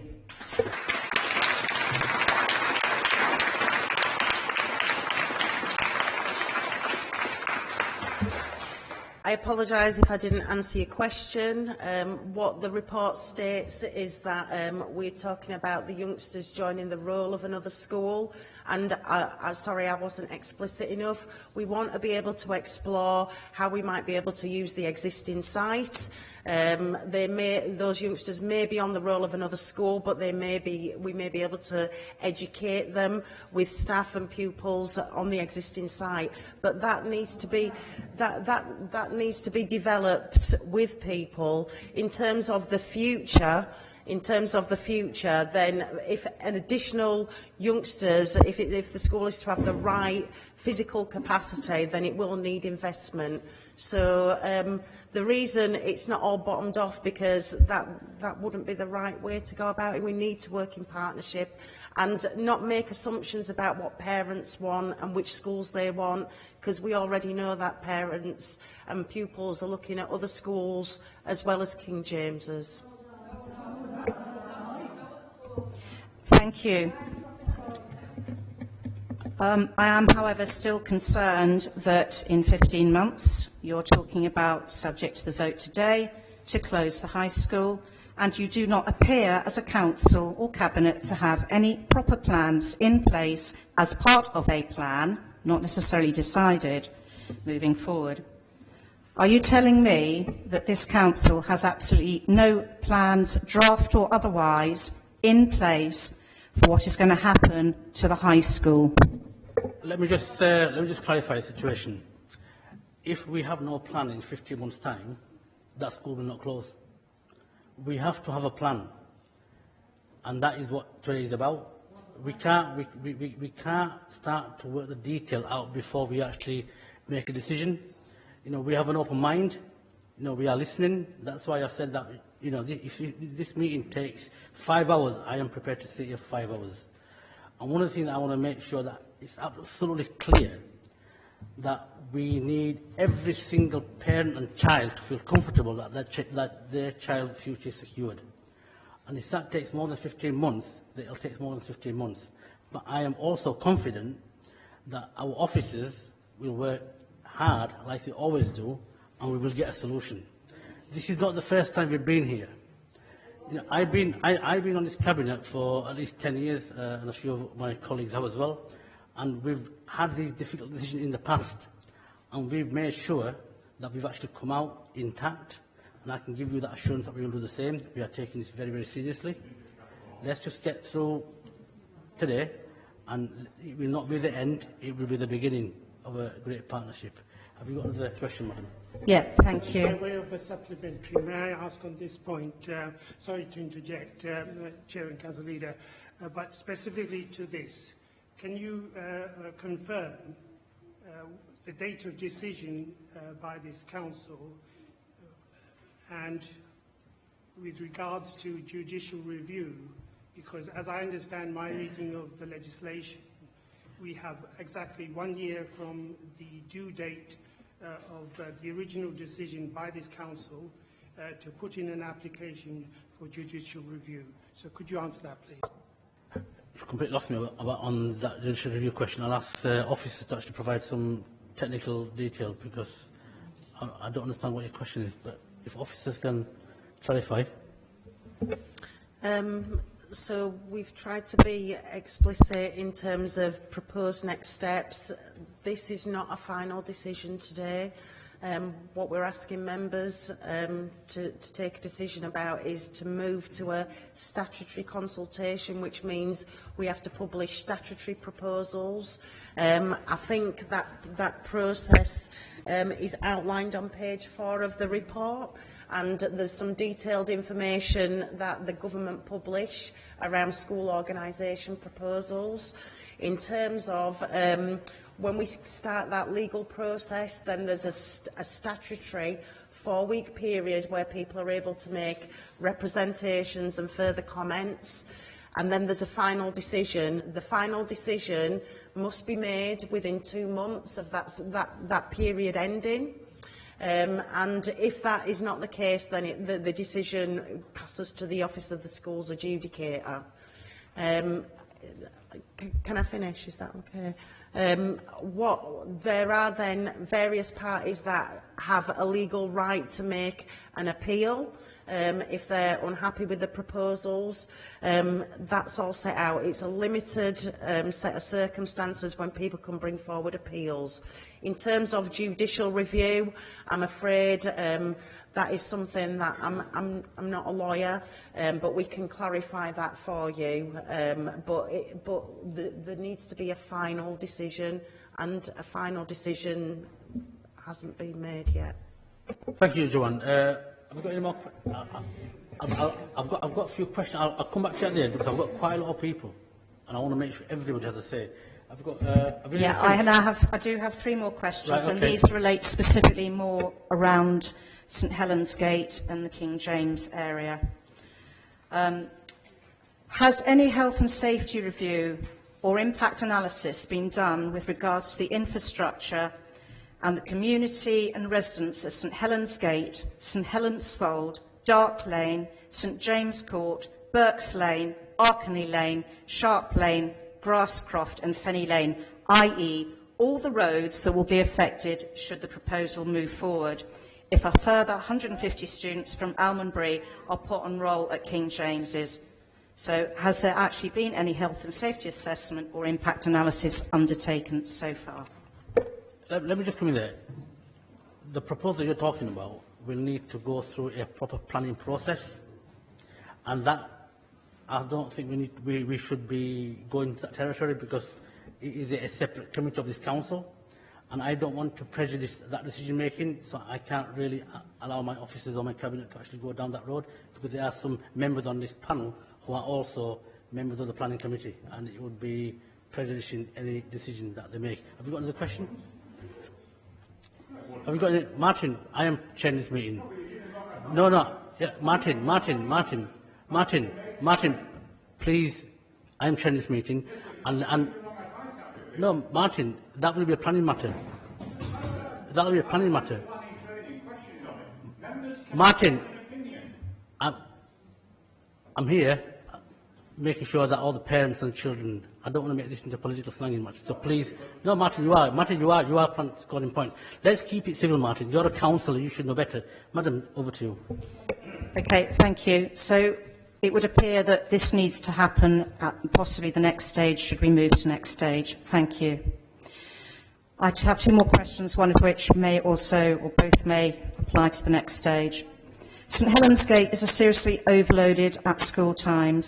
Dark Lane does not have a footpath and is a very narrow, winding, dark road on which traffic speeds along. And the footpath to and from Grasscroft that runs aside King James's School is crumbling and is not maintained by the council. What actions do the council propose to stop children being injured on their way to King James's School? We will take that into account when we start looking at the details. Your final question, Madam? My final question is, due to the significant impact of the proposal with specific regard to transfer of students to King James's School on the infrastructure, community, residents and businesses around the school, as identified in my previous questions, could you please advise, will the residents of all properties around King James's School be formally consulted in writing as they receive no written communication in the recent consultation phase that is now closed, under the category of as any other interested organisation or person that the proposer thinks are appropriate? Joanne, what level of consultation will take place around King James? In terms of the next stage of the process, Well, you can say, if that is something that we can do, we will enable that. But the methodology will be that we will want people to get involved. The next stage of the process means publishing a statutory notice both on the council website, they're posted outside the school, and there are details then how people can make representations. So that is there to encourage people to respond. Thank you, Joanne, and thank you for your questions. Next on my list is Amy Bairstow. Okay, that's fine. In the event, can you hear me? Sorry. In the event that ACS secondary provision closes in 2020, will my daughter be allowed? I'm sorry, I'm going to put my glasses on.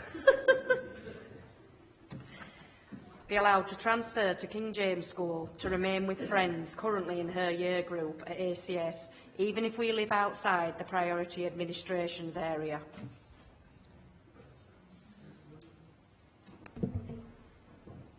Thank you for the question. In terms of, like I said earlier on, in terms of the consultations that we had with those parents, and going back to your question about your child, that will be obviously discussed with you in relation to your needs as a parent as to what is required for you, so that it would work with you in relation to what they could do for you as a family.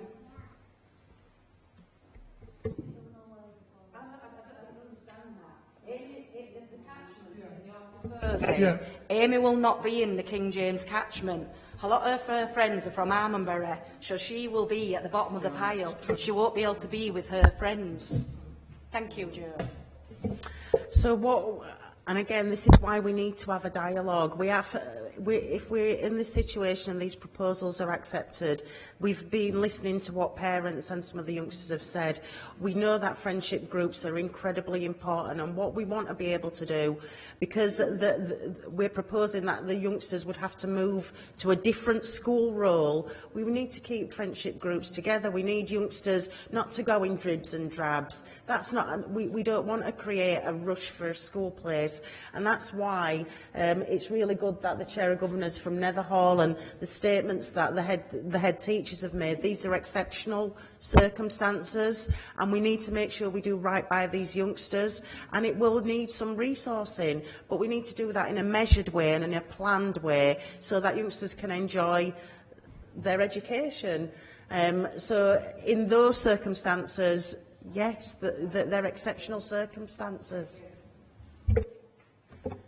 So basically, we want to make sure that this works for you.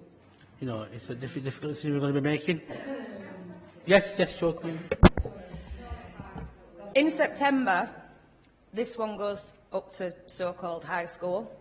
He will start at the junior school. I'm a single mum, I don't drive, I've no friends and family around me.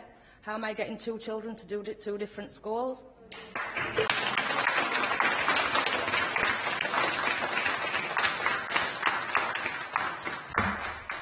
So that was part of the purpose in the first stage of consultation, to try and we absolutely recognise that, you know, youngsters don't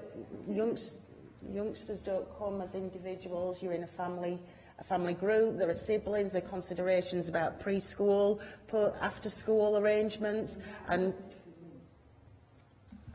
we need that opportunity to be able to work with you in that respect.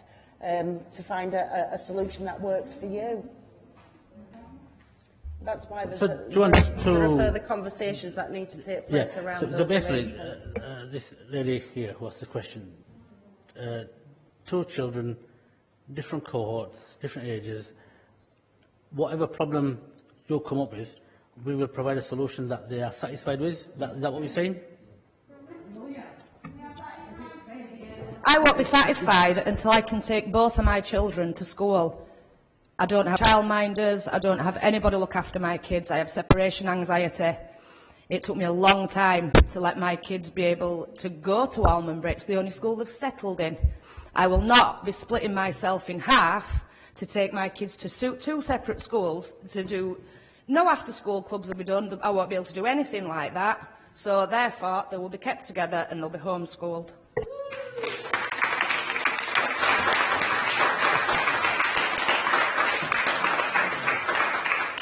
Thank you. Joanne, do you want to just explain as much as you can? I know there's a separate process that will take place after this, right? Yeah, but explain as much as you can in terms of how that transition will be managed with the parent and the pupil at the heart of what we do. So it's very much trying to understand about the practical challenges that you have. Obviously, we've got a couple of all-through provisions in Kirklees, and it is very much about how we can support family groups together. There's already great arrangements, transition arrangements between primary schools working closely with secondary schools. Netherhall Learning Campus is a great example of that. The schools are federated. My daughter went there for 2 years and she was bullied excessively for 2 years. Okay. I removed her from there and took her to Almonbury. Okay, well, and there is something about being able to have that individual conversation with you. In terms of, we want to be able to talk through your options, about very practical arrangements, that means about getting your youngsters to and from school session times, when they start and finish, and the opportunities that are available preschool and after school. Find out what your youngsters' interests are, and then we need to shape that. Thank you. Were you Elena? Elena, Ali? Yeah. Yes, you've got a question?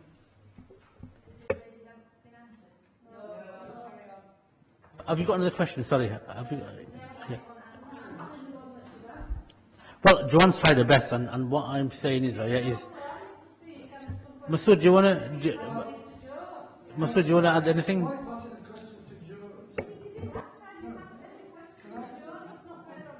Can I come back in? In terms of the technical questions and catchment areas, I'm passing them on to Joe as officers.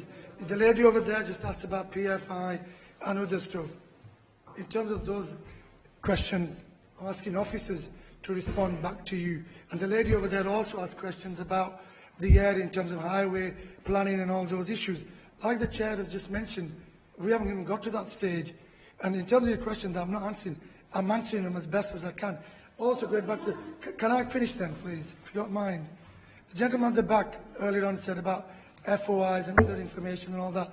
Whatever the members, if this is okay with you, Chair, whatever the members have asked me questions, I've responded to both Alice and Councillor Munro, the emails they've emailed me. Can I finish, if you don't mind, please?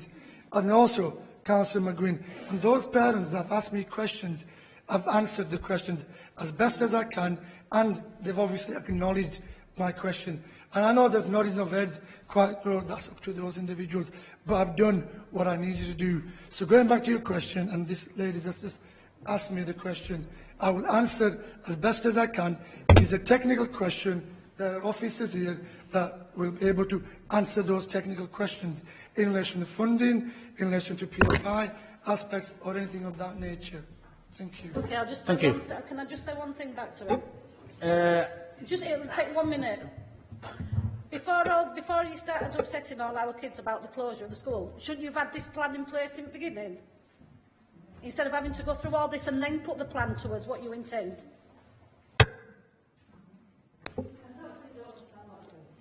Right. Eleni, Ali, question please. Hi, so we've already covered some of this, but as you're aware, King James School is already at capacity. The proposal will add another 150 pupils into an old school that wasn't originally designed for this number of pupils. When my daughter's appeal was rejected to attend her catchment school, King James's, in September, I received an A4 list of reasons why it was unsafe for the school to go one over their pupil admission numbers. These health and safety concerns included old small corridors, inadequate dining facilities and no social areas. What safeguarding measures would be put in place for the children, and also the potential conflicts between the new and existing children.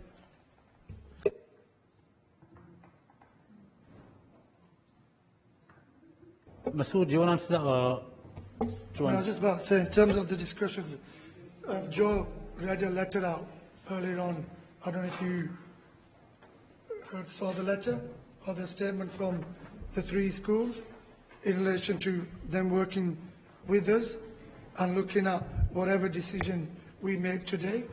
So in terms of numbers, in terms of building, or wherever it may be, we would look at that once a decision has been made. So at the moment, no decision has been made. Next question. So, what about looking at the children's mental health? I've just wondered whether any mental health professionals have been consulted before the decision was made to close the high school. We're not deciding today to close the school. Let's just get that very, very clear. We're going for statutory consultation. Joanne, what professionals have been consulted so far? I mean, this is definitely something that I've had a conversation with a couple of other parents about the impact, the emotional well-being. This is definitely something that we would want to consider. Being able to, I suppose, if there's an additional need, because the school already is offering lots of support to youngsters in terms of emotional health and well-being. If there's an increased need, then maybe that's the best way that it's undertaken. Wouldn't want to make any assumptions that people have to have anything. So again, that's what we need to be able to broker together, to make sure that the youngsters are getting what they need. We have a team back in our learning and early support service where, particularly where people have talked about youngsters with additional or special educational needs, and we don't have all the answers, because we're not. Some of those come by listening as well as talk, as well as deciding. But we obviously have access to educational psychology colleagues and others, and some experience about reorganising schools. We recognise that, and I don't think we've shied away in being upfront about there is impact, and we want to be able to work closely to minimise that. As a senior mental health practitioner myself, I've noted that the needs of the children aren't being met. There's been no support for the children. Nobody's been in to see what impact this is having on them. The mental health is deteriorating. It's affecting sleep, causing stress. Children are suffering from low mood and anxiety. There are changes in behaviour, and children are stating that they no longer want to be here. I've researched and got some evidence-based information around this, and I'd just like to read this snippet to the Cabinet if I can. Okay. So, mental health problems in classrooms are affecting staff and pupils alike. They're on the rise, causing low-level disruption, burnout, anxiety, depression, panic attacks and absence. The impact of moving children to other schools may be so traumatic, and change can trigger mental health issues for people who are already vulnerable. Teenagers especially experience emotional turmoil as their minds and body develop. Some young people find it hard to transition, and some children can feel anxious about entering a new environment. Forcing change could cause post-traumatic stress disorder. Teenagers are more likely to suffer depression than younger children. Self-harm is a common problem among young people. Children moving schools may have separation anxiety. Even psychotic-like symptoms such as hallucinations and delusions have been known.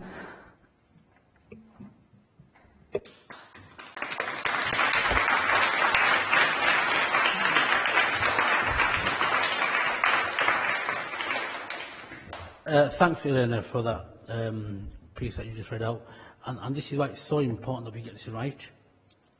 And evidence like that we need to take on board. So if you can give me that at the end, we'll actually include that. Have we got any more questions, Elena? Just one more, yeah. My daughter ended up at Almondra Community School in September, as there were no places left at our catchment school. Almondra was the only school with places. I admit I wasn't happy about this decision after reading the Ofsted report. However, my daughter settled in well, is very happy and is achieving. I am now fully supportive of the school, and I am wondering why the council can't support the school to improve and make it more appealing to get the numbers required to make it viable. And why can't you put the money you are considering spending on King James School into Elementary School?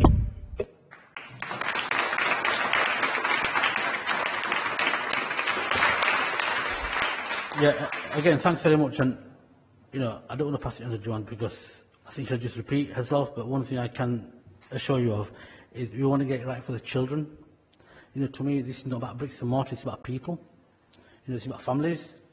If I could turn the clock back and change everything, right, yeah, I don't think, I've got that power. But I'd love to do that, because, we're not enjoying sitting here and doing what we're doing. But at the same time, we want to make sure that within the circumstances we are given, within the cards we have been dealt with, is to actually genuinely engage with you. And that's what we are here for as councillors. Officers will do what we ask them to do, but as councillors, we are just normal people like yourselves. And I'm sure my ward colleagues from the local ward will have similar views. But that's what we want to do. We want to make it work. I'll move on to the next person to ask questions.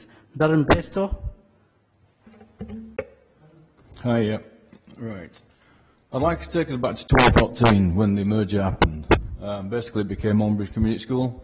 That was a decision made by this council. Basically, what was the main reason behind the move? Was it to improve the junior part of the school? Because the junior part of the school was like failing at that time, even though the senior school was good, and Ofsted are good. Or was it to move the special school into the existing buildings to save on 7 or 10 million worth to create a new school for the special school? Why was a teacher promoted to headmaster at this critical stage? So the headmaster, basically the teacher, became a headmaster. And does the council admit that they got it horribly wrong? Because this is why we're here today. There's no other reason why we're here today. And 86% of this has been covered before. 86% opposed this move, but the council still went ahead and did it. That was a bad decision. I'd just like to show a little graphic.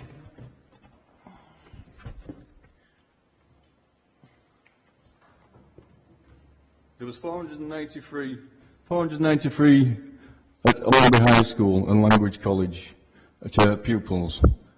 This went down to 300, as we know, by the current Ofsted. We've lost 193 children, and that's just for the secondary phase. So that shows that the council got it horribly wrong.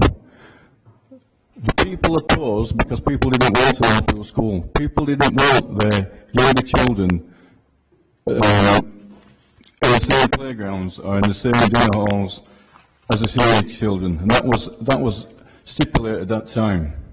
The council ignored it.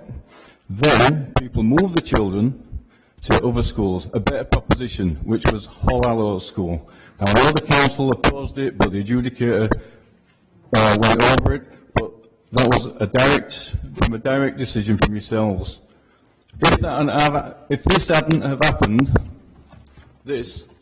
we wouldn't be here today. We wouldn't be, all of us, I'd be at work, other people would be doing their things, and they wouldn't be listening to me. So I think that's where we're at, and I'd like the council just to sort of summarise and just say, you got it wrong.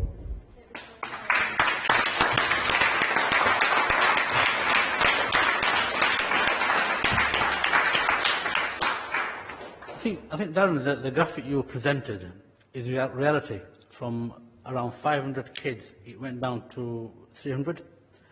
And that is a major fact. The circumstances around that are complex. I'm not going to sort of try and go through the details, but the biggest impact is parental choice, because the way legislation has changed over years, our influence over schools is very limited, and only when things like this happen, we actually have some influence and power. But that influence and power can easily be taken away. Because let's say, for example, we don't make a decision today. The government will come in and do whatever they're going to do. And we will then lose that local control, local influence and local impact. And that will actually end up in a worse situation. So I accept what you're saying, but I don't accept that, Okay. one particular person to blame. I've taken that on board. Fully understand. It's a collective, let me just finish that, yeah? But what I wonder is, I want to look at the future. Let's place ourselves in a situation where we shape the future together. And I'm genuinely saying that, you know, and let's get it right. I'm not denying the facts that you presented, Darren. They are completely spot on. But let's shape the future we want to create. To create the future that we want to create, basically everybody here wants to create the future for all Mulberry community school, all free, to be an academy. That's the solution. If there's a solution there, if it can be determined by the RSC, I know you've already gone down the route of doing the primary and the juniors, and I do understand as well, we're all about numbers, but there's 694 pupils at the moment in the overall community school. 300 secondary, 394 primary, and basically you're wanting to halve the primary to 200. It doesn't make sense. 1 minute we're on about making numbers up and getting the money, and the next minute we're on about bringing it down. I don't understand that, and I'm sure a lot of people in this chamber don't understand that neither. Yeah, but one thing we do understand, that we are in a situation where the school is not sustainable. That's a given, and you just proved that point with the graphic you provided. Also, with the graphic you provided, we can safely say that the numbers, the funding will follow the numbers, and the viability case isn't there. Putting that on one side, we've also got Ofsted that have actually ranked that school inadequate in special measures. And at the same time, the Regional Schools Commission is saying that actually, if you don't sort this problem out, we'll sort it out for you. So that's where we are. And it's in the backdrop of that we're actually trying to actually get a solution. Because even if we do, for example, say, okay, we're going to keep things as they are, the DFE will come in and say, sorry, we're going to come and take over, and they've got the control to do that, and the report is very, very clear. Can I take another question on board? Yeah, go on. Okay, I'm getting fed up with my own voice, to be honest, but here we go. Right. This is a case study, and it's a Kirklees case study as well. Basically, a special measure school in Kirklees was turned into an academy. That's what everybody wants. Number of people before the academy was 560. Since the academy, it's 874. This is BBG. It's a well-known documented school, and it's very aware of it. So that's plus 314 pupils since becoming an academy. I don't know where the 314 pupils have come from. I know that it wasn't going to that school in the first place. We keep going on about numbers and births. But that there tells you there's 314 pupils coming from somewhere because it was a better proposition, a better offer for parents. Now I feel that the combined offer of the community school could become an academy. I would like to know what the ceiling is. We're about our second provision. What is the ceiling of how many pupils it would make to make it break even, all about budgets? How many pupils would it need to turn it around? Or, if it was a capacity of 1,120 children, would it never turn around anyway? Would it never be viable? What's the situation? Regarding BBG, if you looked at the children in that particular area, in Batley and Spen, that's where you're talking about. And if you look at the numbers and the catchment areas, that school would not be viable to actually sustain that school. The only reason that school is sustainable is because the children that have come into that area come from outside the area. When that happens, schools that are in other areas automatically then reduce the numbers. And this is what I'm saying, parental choice. So other schools in that area come into a similar situation whereby they become unsustainable. By becoming unsustainable, other factors come in. So it's not as straightforward as that. And please be assured, right, we want to make this work. We want to make this work for the parents here. We want to make this work for the community of Almonbury. And we want to make sure that this works for the future. Do you want to add anything in terms of the BBG situation? I think you asked a question about if the school was full, when is a school viable. There isn't a magic answer to that, but the fact that we planned the places that we did, a secondary provision at around 600 is viable in the longer term. So yeah, if the school was full.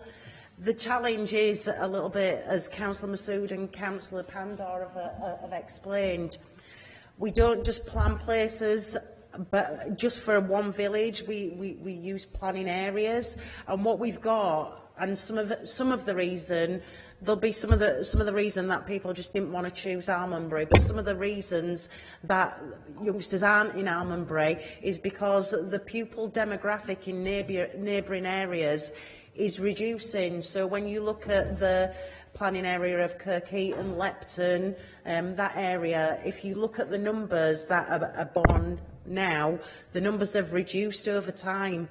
So that's just quirk of fate. That's nobody's fault. That's just the circumstance versus how many school places are available versus the children that there are to fill them. So it's a huge challenge. How far do you plan ahead? Well, from a secondary point of view, obviously, we can't count twinkles in parents' eyes, so we have to work. We look annually, and we get national health birth data, so we can work for primary, but a few years ahead. In terms of secondary, obviously those youngsters exist, so we look at future reception cohorts and project forward. So we make an assessment against also future house building, etc. And that's readily available. We publish that annually in our Securing Sufficient Places document. Because like you, we want to make sure that there is enough. Lots of councils, including ourselves, we've struggled with making sure there have been enough school places. But when you look back, particularly around the Almondbury, Newsham, King James's area, for a long number of years there's been more school places than there have been youngsters. I fully understand that. I'm sorry for cutting you short, but I fully understand that. It's just, basically, we wouldn't be in this situation if we'd have had the numbers. And we did have the numbers. We had the numbers. And that's the unfortunate thing about today. We had the numbers. And I'd just like the council just to admit they got it wrong. I'll just reflect on it a little bit. Thank you. And I've accepted that, Darren. I think that was the very, and that is the dilemma we're in. I've got Adele Brady.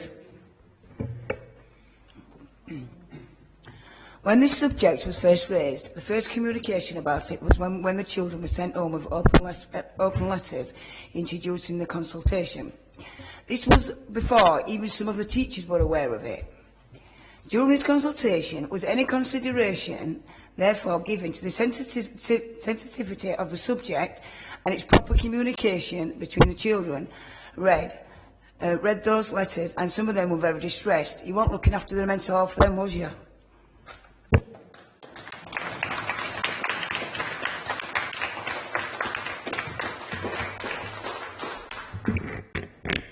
I'm sorry that you feel like that way, Adele. I mean, the letters were... okay, all parents then, sorry to rephrase that, all parents and the children, especially in terms of the impact, and the lady over there who mentioned about the mental health.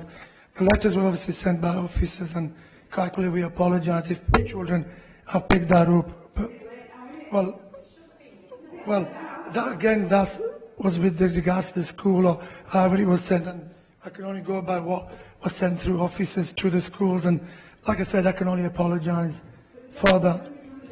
Well, what more can I do? I can't change the clock, can I, unfortunately? Well, the process was this. Yeah, the process, like I said earlier on, right? Yeah, this is not the end. This is the beginning. I've written everything down everybody said. You know, we are in a situation where we have to move forward. We have to make a decision. It's going to be a very difficult decision, and you know, it's not a nice place to be. But what I'm doing is what I'm trying to do is put the kids first, put the parents first, and put families first, and we can guarantee that we will keep on doing that. Yes. It's not a nice place for the parents and the children at this moment in time. Never mind you lot. What about us? It's not a nice position for us. Our kids go to school and they come home and it's like, well, am I going to school today? Which school am I going to? I mean, my child, since that letter's been dropped on him, has been diagnosed with anxiety, stress. He's already under mental health. So you've made it even worse than what it was before. Without actually thinking about the children before you drop them letters on them, you should have given them to the parents. What we'll do, Adele, in that situation, we'll make sure we pick that up, Joanne. You know, because obviously, right, yeah, if you've got some issues that we need to discuss and resolve, we'll make sure we pick that up. So we will make sure that, you know, we talk to you, make sure you're satisfied. Is there any more questions from the public? Yes. This is to you. Recently, you announced £1 million investment into the mental health and wellbeing. What consideration have you given the impact of this process to the mental wellbeing of students currently at the school and those in lower years hoping to go there in the next few years? Well, you've just made that point, and I will make sure, right, yeah, that in Almonbury, through that locality lead, we've got locality leads that have been given a task of working in that locality. But I think with your particular situation, I'm not going to wait for how this £1 million is. No, it's not just my situation. Yeah. It's everybody's situation in the school. It's affecting every child, not kids that have got mental health. Absolutely. Every child. And what we're going to do is Joanne and her team will contact you, and we're going to make sure that we get a plan together that works for you. And this is what the consultation will be about as we move forward.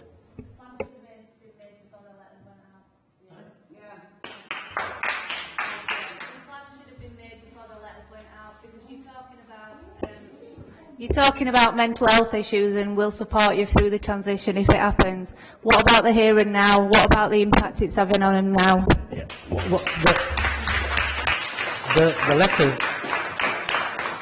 The letters were sent by the school, I'm assuming.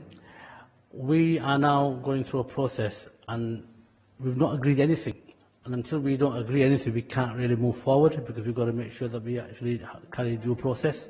But as soon as a decision is made, we will make sure that we work with every single one of you who are here or who aren't here. And Joanne's team have got a lot of experience. They've done this for years. Joanne's personally got a lot of experience. And I guarantee you, right, yeah, she will do the best for you. And she has done that in the past. Can I just say, you keep saying about Joanne's experience. If she had the experience that you're saying, then letters would have never gone out and we would never be in this situation. The mental health won't be deteriorating and the problem would have been sorted before. The letters were sent out by the school. I've got no control of what but I accept what you're saying, I understand what you're saying. But the mental health of the children were never considered, and to this day nobody's been in to ask them children how they're feeling. It will be considered. From experience, they will be done. Okay. Adele, have you got any more questions? Okay, thank you. We now move on to member questions. I've got. Yes, sorry. Right. Thank you, Chair and Council Leader. I'd just like to come back to my second supplementary with the matter that wasn't completed to my satisfaction, and that is what is the legal date of decision which is relevant to any possible appeals, judicial review or individual legal action. And if you're saying that the final decision is yet to be made, I would like a letter and showing in writing and addressing this point as to the legal date. And if it's not the legal date of the meeting of the Council in March 2019, to actually say that final decision has not been made and that the legal date of decision will be the final, when the final decision is made. So that's one. So if I could get an answer to that, and then I will come to the 4 questions that I submitted in writing via Andrea Woodside. Regarding the legal date, I think Joanne did explain the situation, but do you want to just quickly recap what you said earlier on? So, sorry if I wasn't clear again. This is not the final decision. The decision today is about whether we move to a statutory process. Then there's a final decision thereafter. That day, we've highlighted in terms of proposed next steps. We propose it could be around July, but that's subject to decision making today, and it's subject to the scheduling of cabinet decisions. So as soon as we're in a position to be able to be clear about that, absolutely we'll want to communicate that to you, but it's not been set yet. Chair, if I may now come to the 4 questions I submitted in writing, but just by way of preliminary to that, Parliament gives delegated authority to this and any other council collectively to make decisions. Now, you've spoken to, in the forward and the local plans repeatedly. They speak to the continued and continuous delivery of high-quality education and special needs provision. Now, I come to my questions. Question 1, and if I may, I'll rattle through them all together, and then you can respond if that's okay. Question 1, without prejudice and with respect, what are the reasons and justifications for the collective failures of this council, and I'm not blaming this present administration, under the various mix of political control for the proposed closure of Amby Community High School? That's question 1. Question 2, when did the collective failures of this council start, assuming that this council and no past administration of whatever political party or mix of political parties do not now abrogate their many past, present and future responsibilities as regards the continued and continuous delivery of high quality educational special needs provision? Question 3, when did the continued and continuous delivery of high quality educational and special needs provision provided locally to ensure safety, security, individually tailored, a full scope and range of options so as to allow pupils the positive opportunities to explore whatever might eventually allow them to become aware, informed, and give them the best possible life chances to be productive members of society, so that they can have dignity, respect for a positive work ethic, be able to contribute socially to their families, community, towns, areas, and this council, as well as to the wider society.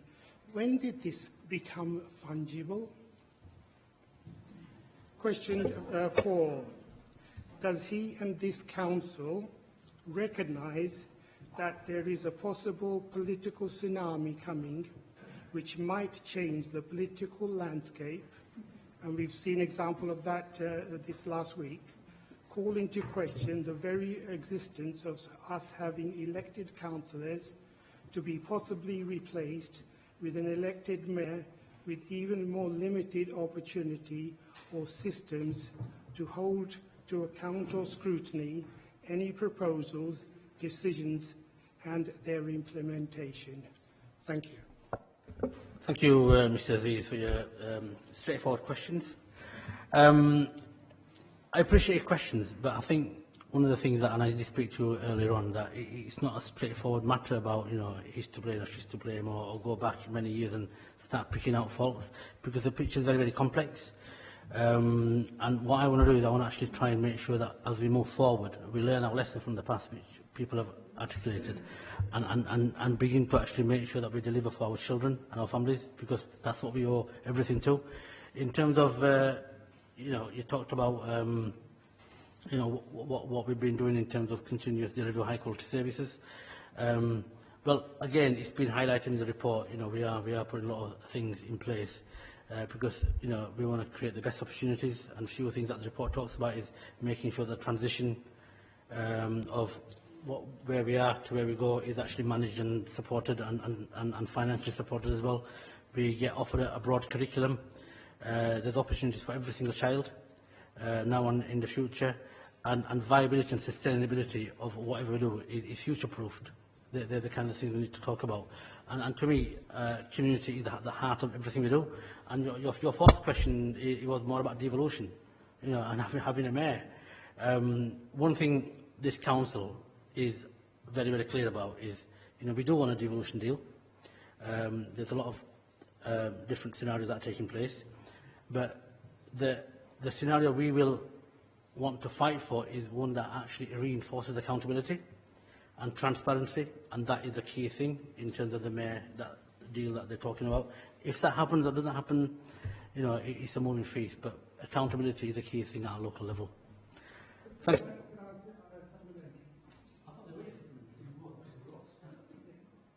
By way of supplementary, it's a two-part supplementary.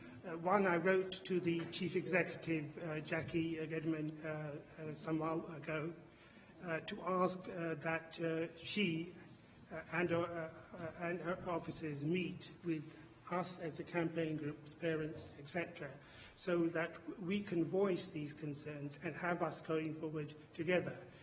You know, that wasn't done. And also, recently, as today, you offered to meet with me on Friday the 7th of June for at least 1 hour, 2 hours, because you accepted that I have the right to be aware and to be informed, and that as an adult, and these are my words now, as an adult interested in the education and welfare of children, that they're safe, you know, they're not being abused, that they're learning in a safe, secure, local community school environment with the provision of the high quality education that you keep repeatedly referring to in the local and forward plans. Yeah, thanks. I'm sure Jackie will get back to you. If she wrote to her, she will get back. She's actually away from the office at the moment. And yes, you know, I wouldn't mind meeting anybody, you know, and I think we've got some agreement there. Thank you.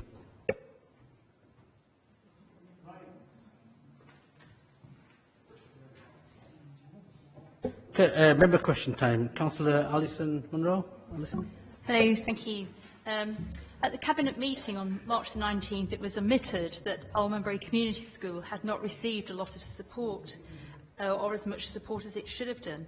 I understand teachers at the school have been desperately requesting additional support for some time. So my question is, why hadn't the school been receiving the support it needed?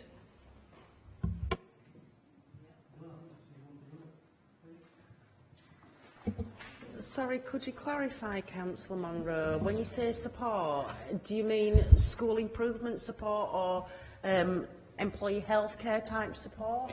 Well, it refers to a question that I asked at Council on this Cabinet on March the 19th, and I think it was actually you who eventually answered the question, and you alluded to the fact that the school had not been given. Your words were, your precise wording was that it had not received a lot of support, or as much support as it should have done, and that's in. Okay, well, it's on the council's intranet site. So I just wondered why that was the case. Why the school hadn't received the support that it was actually requesting. I understand the teachers have been requesting that additional support, and they hadn't been receiving that. So if you could just tell me why that is, please. So apologies, I take your word for it. I'm sorry if that's what came across. The schools had a significant amount of support. There was a significant amount of support from the day the schools came together as a through school. There's been investment from national leaders of education, from other school improvers, from middle leaders, etc. Obviously, at the moment and for a number of months, when we talk about the current context for the school, we've got executive leadership, which has been quite extensive from the school over in Leeds, Carr Manor. And that's very much about offering continuous professional development. And so, in terms of, I'm sorry if I if I said that the school wasn't getting support. A significant amount has been put in at all levels because we want to, that's our strategy. We were clear about that in the when the report came to All Hallows, when people were saying the school requires improvement. We work to improve schools. You know, we try and showcase the best practice, and we want our teachers to grow and be developed. So I'm sorry if I gave you that impression, but that certainly isn't the case. Schools had a lot of support.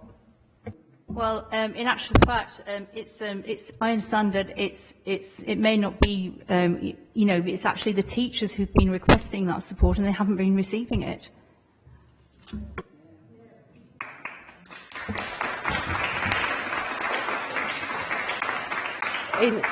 In terms of whom have they been requesting that? The school itself, it's got governance and leadership.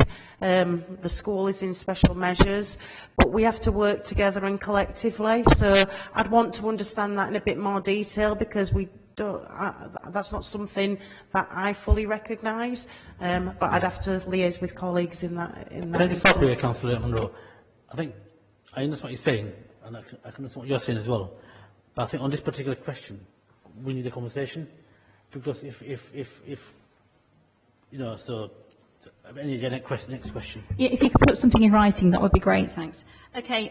My next question is: I've recently learnt that the decision to expand at King James's School was taken as a lot of the children currently have their classes in porter cabins, and it was explained to me that they needed more room at the school. They also would like to expand to attract more pupils. So I'd like to know, was this a separate decision to the current proposals for Almonbury Community School? Was this a separate decision taken by the governors at King James's School that has actually got nothing to do with the current proposals for Almonbury Community School? Thank you.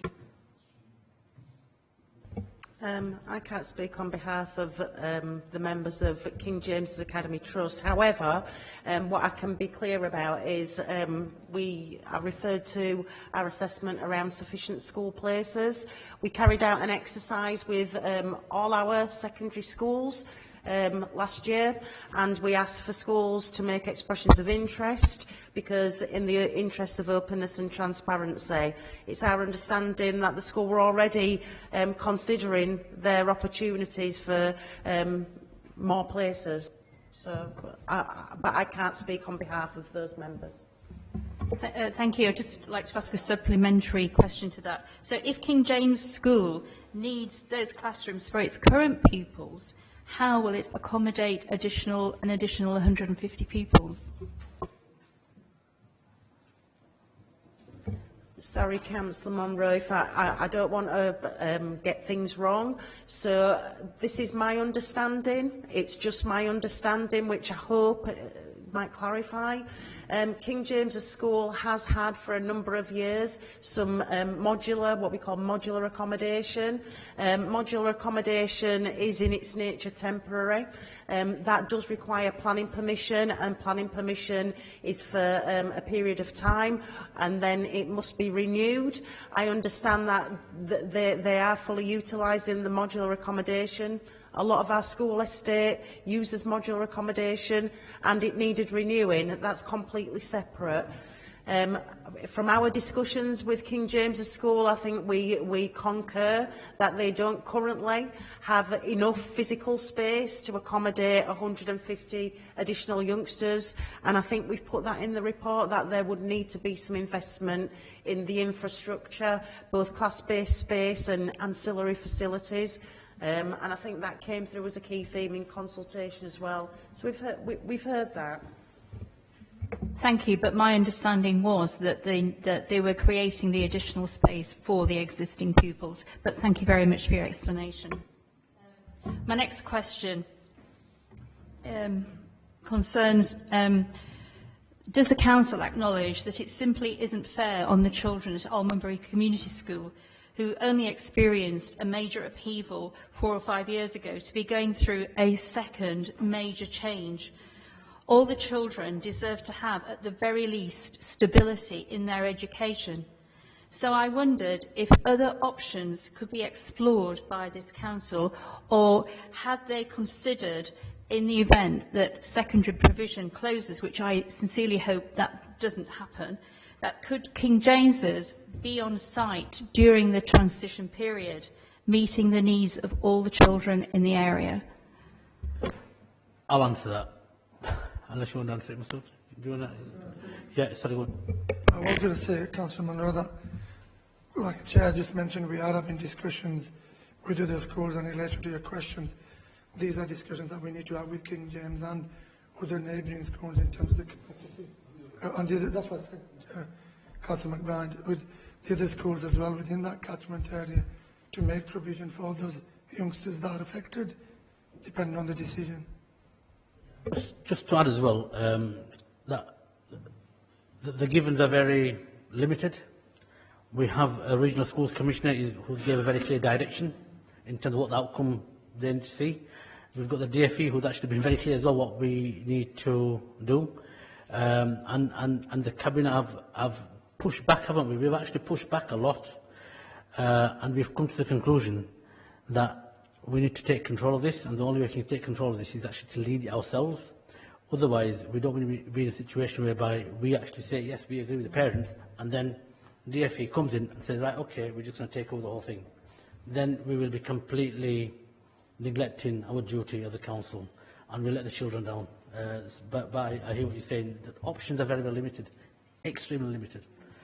It's really important that parents understand there's an impetus coming from the Department for Education. They want to see action. They will not be satisfied with the status quo. So we don't have a choice on that. And they have told us, if we don't sort the situation, then a commissioner will. Now, we are trying to keep control of the situation to manage the very real problems that you have spelled out in such great detail. If it's handed over to a commissioner, the ability to respond to that degree will not be there. So, accepting the very many valid points and the difficulties that are caused by this situation, and bear in mind the situation is driven by numbers. It's driven by the number of children who are going there, which in turn drives the funding, which in turn drives the provision, which, if it carries on that basis, is inadequate.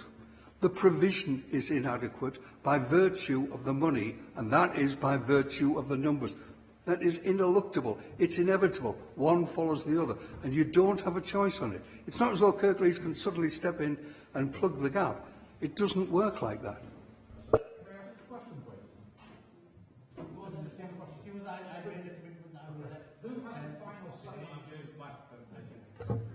Who has the final say on which school students actually go to?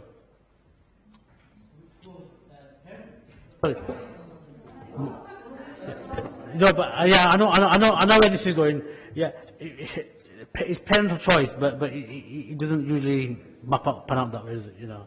It's partly complicated, though, by the fact that you've got academies who can determine their own criteria for intake, which makes it more difficult for the local education authority to plan effectively.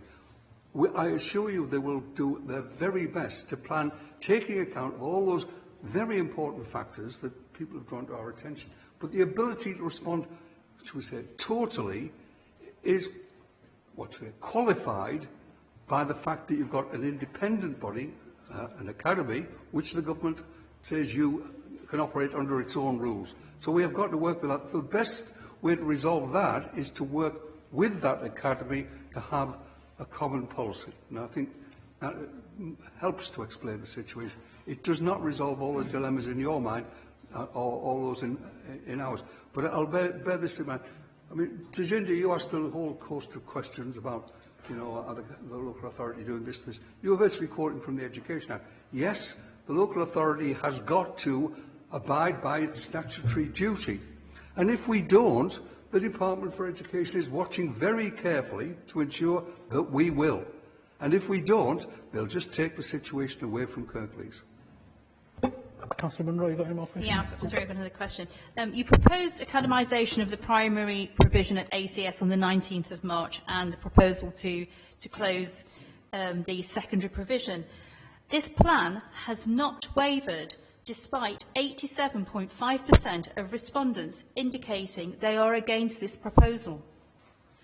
I'd like to know, has the Council taken those 87.5% of responses that were against the proposal into account today? Thank you, Councillor Munro. In relation to the question, 113 people, like I said, came to the engagement session, and we then had a petition of 1,254, and out of only that, unfortunately, 452 were transferred as taken on board because the information was missing. So we have took on board everything that people have said, but like I said earlier on, it's actually the numbers of pupils that aren't there. There's not enough numbers, and as I said in my presentation, the numbers year on year are going down. I also made the fact, as you know quite rightly, it's 500,000 at the moment deficit. It will be 1 million. Come by 2023, there'll be even more. You look at least 3 million, probably more. Okay. So my next question is, and I have asked this question previously, why can't this council step in and save this school and find some way of increasing the pupil numbers?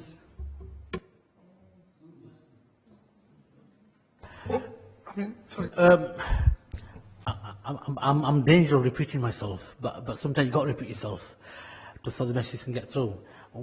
The circumstances and the situation we are in, our options are very limited. If we decide to say, yes, okay, we agree with everything that's been said, somebody else will step in, we will have to step out, and when we step out, that vacuum will not be filled by you or me. We won't even have a say in it. It'll be somebody in Whitehall dictating what happens locally, and they'll just do it. I hear what you're saying, but I've heard of some households where schools are rated as inadequate or failing schools, where local councils are actually stepping in to save them, and they're having more success than they are then going down the academisation route. Yeah. So what we'll do, we'll have a conversation after that. You know, if you have some ideas, we can talk.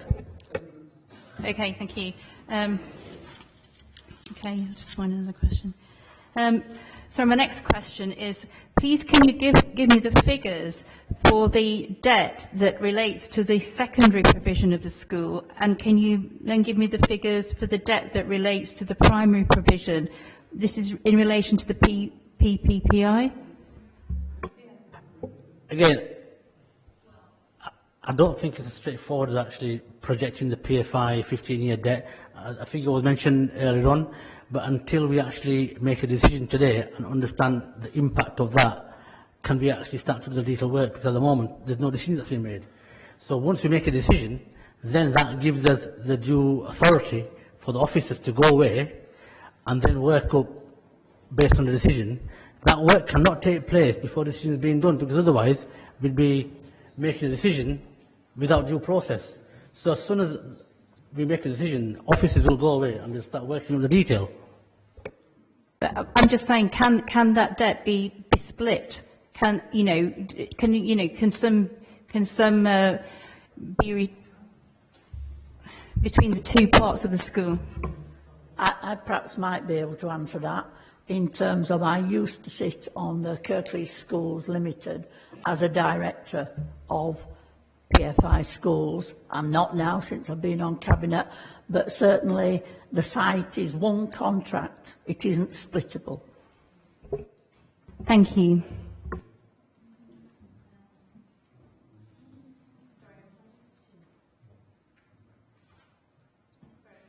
Just got one more question. At the meeting on the 19th of March, the Cabinet meeting on the 19th of March, it was clear that the numbers of of pupils who would be attending our local schools who would be moving into the area through the houses being built in the local plan hadn't been factored into the current proposals. However, the current report says that this would not have any effect on the numbers. However, I wondered if the council had considered that where you have good schools, parents with children, families, will move into the areas to get their children into those schools. And additionally, one of the first plots of land that will be developed in the local plan is in the catchment for Almonbury Community School at the moment. However, those houses that are going to be built in it they're not going to be starter homes. They're going to be bigger houses for families with children. So where are those children? Where are they going to be accommodated? Which school are they going to go to? Yeah, I think I've not finished yet. Can I just add, the fact that they're in the local plan does not dictate or determine in any way the size of any house. So we do not know. All we know is that is a piece of land which has been allocated for housing. And it would take that number of housing, yeah? And that has got to go before another planning procedure which says yes or no to a given development. And it's from there you can begin to realistically calculate. And as the officers have said in the paper, they have extrapolated from the figures to presume what normally that number of houses would produce in terms of children, taking account of all the demographic factors known currently. And having taken that into account, they conclude that it would not change the situation sufficiently significantly to affect the decision. Thank you for that information. Can I just answer your question as well, right? Yeah. So I'd just like to ask. I'm trying to answer your question because Peter's answered part of it, and I want to because you also mentioned, quote, if there were good schools in an area, then there would be a problem. That is a dilemma we have. If you have a good school in an area, and let's say that area is in Dewsbury, then if I live in Huddersfield, I will try my best to get my child into that school from Huddersfield to Dewsbury. And that is part of the problem we have. So Joanne's team plans best they can, and Peter's explained regarding how the local plan figures work. But if parental choice comes in and you've got schools are doing whatever, parents will then bypass our planning process and it becomes extremely difficult. So having that parental choice does create a problem which we can't control. Well, I'd just like to add that additionally, populations and birth rates fluctuate, and it may be on a decline at the moment, but it doesn't mean to say that in the future that it will not increase. The other factor in this is I've actually calculated. The other thing is that the national calculation that is used, which is I think it's 3 children primary school for every 100 homes built, and 2 children in secondary for every 100 homes. So I just wondered if those were minimum numbers. Could you answer that, please? I'm sorry, sorry. Come in if I don't cover what you're going to say. I think you mentioned it. The report is very, very clear that our projections, based on our local plan, which has been done very diligently, it is a sound plan. It's been tested by an external body. It's been tested by the government inspector. So I've got no reason to doubt that. Peter's also explained to you how the numbers are derived, and we have taken everything into consideration. The only thing we can't take into consideration is parental choice, because that is a completely crystal ball gazing exercise. And also the GP and the NHS has projected in terms of the statisticians projecting the birth rates. Okay, thank you. I think that's it for now, thank you. Councillor Paula Davis. Thank you. Hi, Paula Davis. The students at ACS suffered a huge upheaval 4 years ago when it was changed to a through school. Some of those students are still there now going through more uncertainty and upheaval. And in the current climate, parents and teachers are already moving from the school just because of the uncertainty. And you can't blame people for making important decisions about their own lives. They've got to look after their own selves, whether they're teachers, whether they're parents, about people who are there now. But this uncertain situation is exacerbating the fall in numbers and helping to drive this. We've already had comment about the lack of support and the uncertainty created around the school, and it's becoming a self-fulfilling prophecy. In September 2018, the Ofsted inspection report rated the school as improving. Why can't the school be given a chance to build its reputation and thus its numbers and become a destination choice?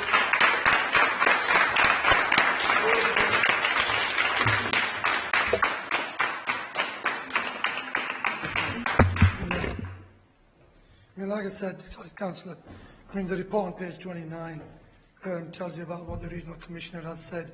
PFE has obviously intervened as well, and they put the school in special measures. The Regional Skills Commissioner has made it quite clear in that report, either you do this or I come in and deal with it. So this is why we're here today. We're trying to get the best. I know parents still think that we're not listening or we're not human or whatever it may be. We are. We're trying to get the best thing for that school at this moment in time, in terms of be it primary provision, be it whatever it may be. But we need to start looking at something for that school, because otherwise, like the chair and the officers have indicated, if we don't do nothing, she will come in and by law she'll either close it or do what she wants to do with it. And those discussions, and again I'm not too sure if Councillor Munro was party to discussions, there was an offer by the Regional Schools Commissioner to Councillor Munro and Bernard McGuinn as well to have these discussions with her and to raise their concerns or issues. I do not know if Councillor Munro or Councillor McGuinn took off the offer or not, but that I did make sure that the Regional Skills Commissioner spoke to them as well. Any more questions? Yeah, I have one further question I've got is, can you just tell me what consideration will be made to the longer-term impact of the closing of the secondary schools? You know, it's the impact on the local community by splitting communities, by having children in neighbouring houses going to schools in disparate areas. That rips the heart out of a community. I just want to draw the attention to the longer-term impact of closing the secondary years. Yeah, good question, Councillor Paula Davis. Once we make a decision, it'll be start of another process. Officers will be given the green light to do whatever they need to do, and a further report will come back with considerations, impact, neighbourhoods, and how each school will actually sort of try and manage the situation. So there's further work to do. Thank you. Councillor Cooper? Yes, go on. Yeah. No, I made it clear that parents will take precedent with me. So you just mentioned there, Masood, Councillor Masood, the one from the RSC, is that right? I've not seen a copy of this, and I don't think anybody's seen the RSC. Is it public knowledge or?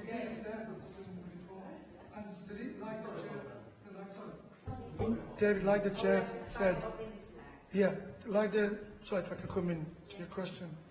Joe mentioned that from a point that the Regional Schools Commissioner wrote on the 16th to tell us this is what the process is.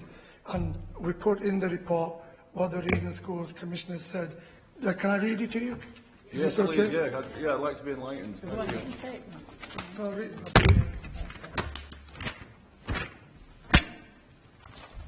Okay, here we go. The Secretary of State has the power to revoke this academy order. This should usually only happen in exceptional circumstances, predominantly where, following due diligence, a school is judged to be financially unviable. Where this is the case, the exception is that the local authority will take steps to close the school. And that decision is made by the Regional Schools Commissioner for us. What is it? That's just, I'm just sorry. statutory No, sorry, due sorry. diligence, isn't it, in There's a process? letter that's been... I just wondered if there was like a sort of a conversation or a report actually from No, the... no, sorry, I'm making reference to that. Right. Sorry. Apologise for that. Okay, Councillor Cooper. Yeah, as a Newsham councillor, we have Lower Houses and Ashenhurst, which are in the ward we represent, and therefore the within the catchment also of Almonby Community School, hence our interest. So I think one of the issues that we've had here is, of course, it's about the money, and the reasons that we're looking at school closures is because it's about the money. And we talked about falling school numbers, and obviously falling school numbers is about the money. PFI is also an element of this, and you would have thought that when you're saying, oh, we can't look at the PFI element before we actually go to the consultation, well, that's about money as well. So why is one element of the money aspect of it being looked at, but another element of the money aspect has not been looked at in terms of going forward for a statutory consultation?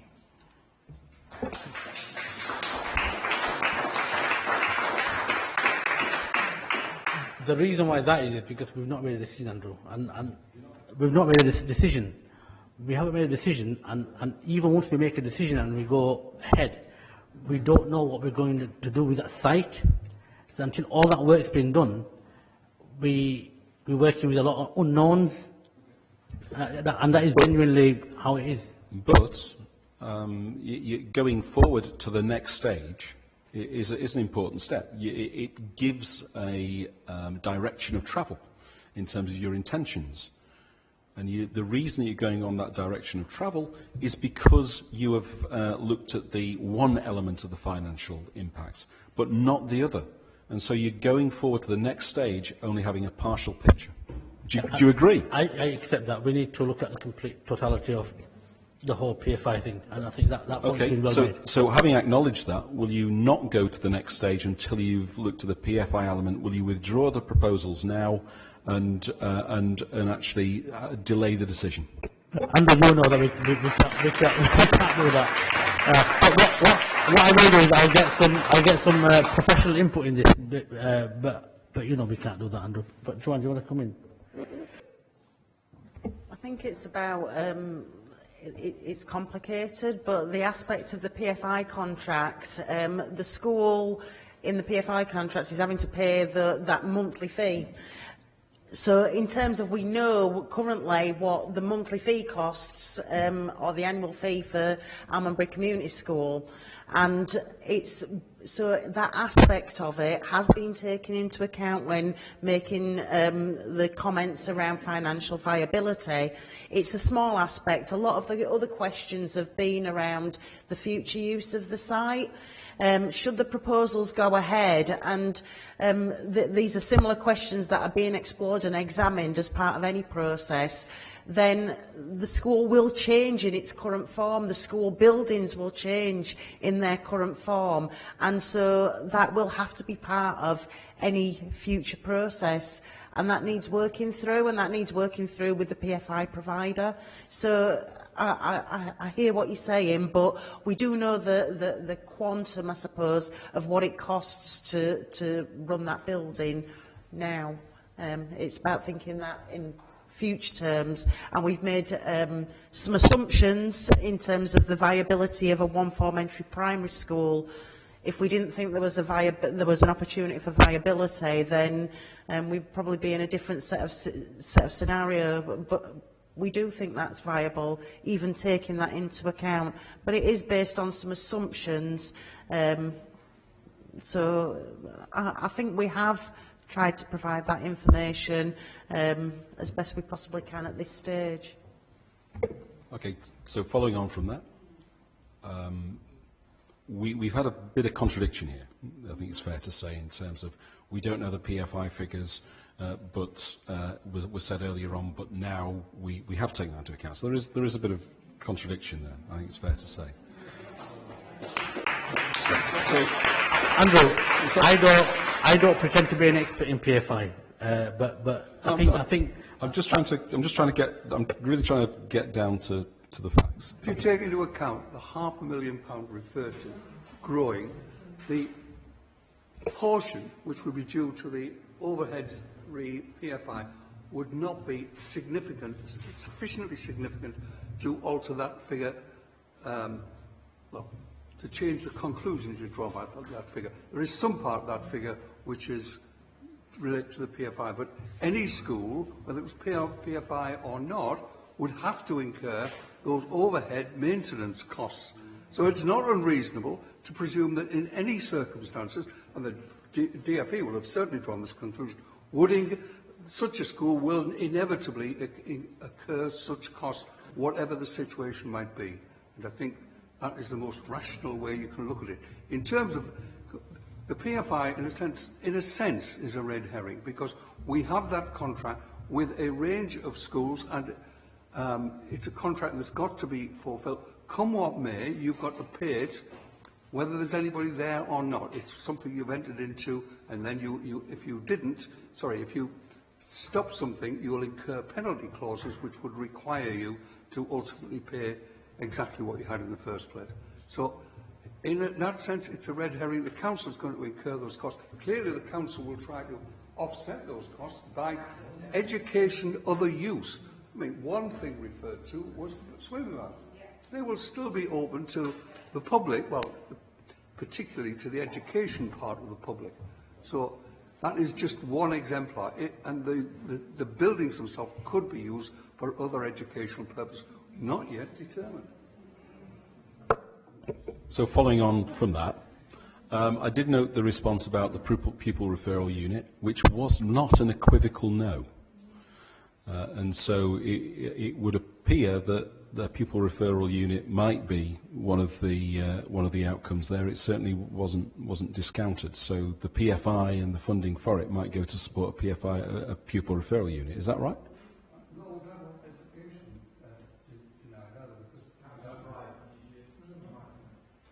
There are a range of possibilities. That would be one, and it might be for some part as opposed to the total. Seriously, you'll be considering a whole range of potential options. And it would be silly to say, or to commit yourself to here and now, and I remind you, this is part of a process. These things will emerge subsequently.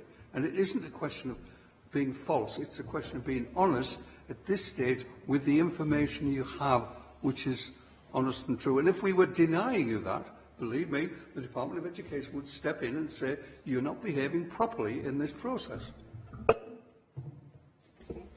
So, going to the Department of Education, what I've heard here a number of times is, if we don't close it, the government will.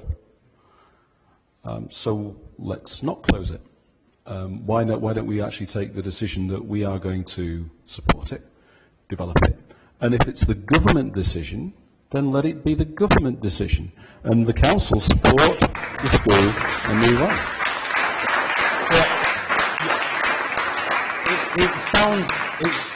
It sounds very, very good, right? Yeah, and believe me, that would be, if I didn't have the responsibility of the responsibility I have, that would be the easy cop out for me, I'll be honest with you.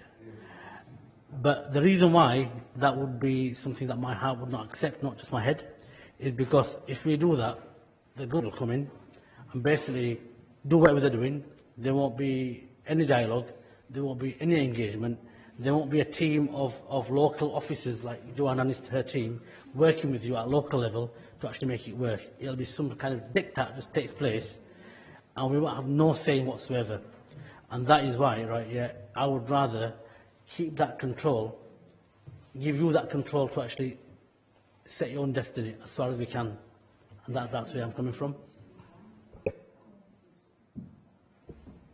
I'll leave that for people to work out how reassuring they find that.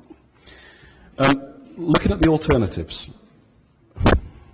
Looking at the alternatives for people. Well, one thing that we have is King James's. Now, obviously, even with the additional places, though problematic though they sound to be, there will not be enough places at King James's to accommodate. So that's one option that people have. Nether Hall, if you live in Ashenhurst or lower houses, that's 2 bus trips to get to Nether Hall. So it's not really an option for children within the Newsham ward. So that's problematic. Newsham, myself and Councillor Allison have been to see the head of Newsham School and spent some time with him. And of course we're aware of the recent Ofsted. Now I know that the head of Newsham is doing a lot of work to actually address the issues that have been brought by Ofsted, but there is a selling job to be done from Newsham and in terms of making that a viable option for people. And I think one of the things that we need to do going forward is make sure that whatever decisions you make, one of the things we're going to be doing is making sure that Newsham is making is seen as by more people as a viable option. So would you acknowledge that all of the things that are being placed in front of parents are problematic? Thank you, Councillor Cooper. They are, and you're right with what you said, and I'm going to go back to a joint statement by the 3 heads of the school, and it is also Dean Watkin, who you're referring to, of the head from Newsham, who's obviously keen, he's working with the council, he's looking at that, and in terms of the stuff around special measures in the school being in a difficult position, we've also, like you'll know, as a ward member, that we have been working with them and will continue to work with the staff, with the officers, and having that input and learn from what we're learning now. But in terms of your question, yeah, we will be doing all that. Thank you. So, we heard the... Sorry? I thought that was the last question. But sorry, go on. I'm asking, sorry, is there a problem? No, there is no problem. I've just thought it was a question. You're saying last question? No, I didn't indicate that. No, I've got all night, mate. You know. Sorry? I've got all night. That's good. Right, so another question. So the issues about mergers was mentioned. People ask questions, and the response to the question on mergers is the pupil numbers don't change. But one of the reasons that people go into mergers is not just about pupil numbers, it's also about reducing costs in terms of management, in terms of administration, in terms of making schools more viable, about sharing those administrative and headship costs as well. So would you acknowledge that actually merged schools, if those are a possibility, are cost saving and therefore are more viable? And would you tell me what actual action has been taken by the council to try and facilitate mergers to try and save Almondbury Community School? The proposal we have in front of us, Andrew, as they are, I don't want to start bringing my personal opinions in, because I don't want to start bringing my own personal opinion in terms of what configuration would be best in terms of providing a school service.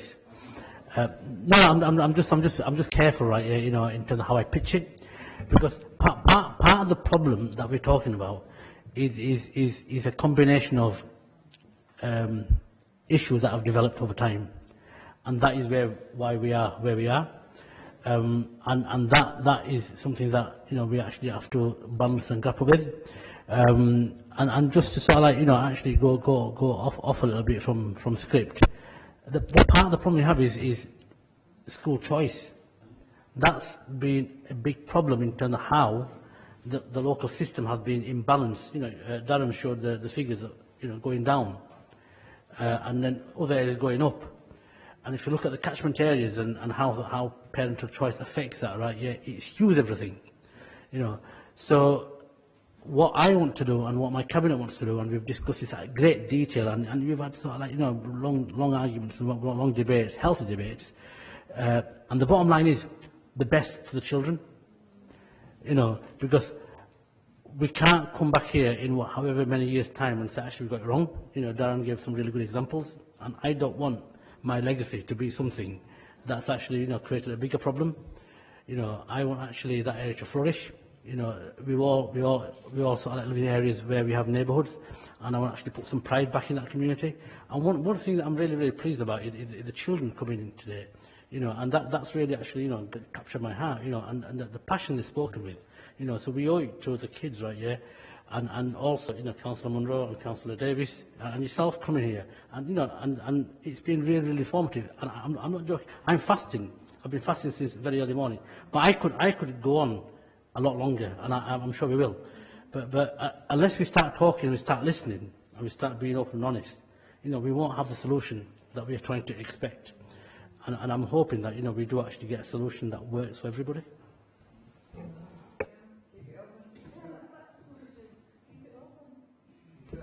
So, Andrew wants another. Sorry.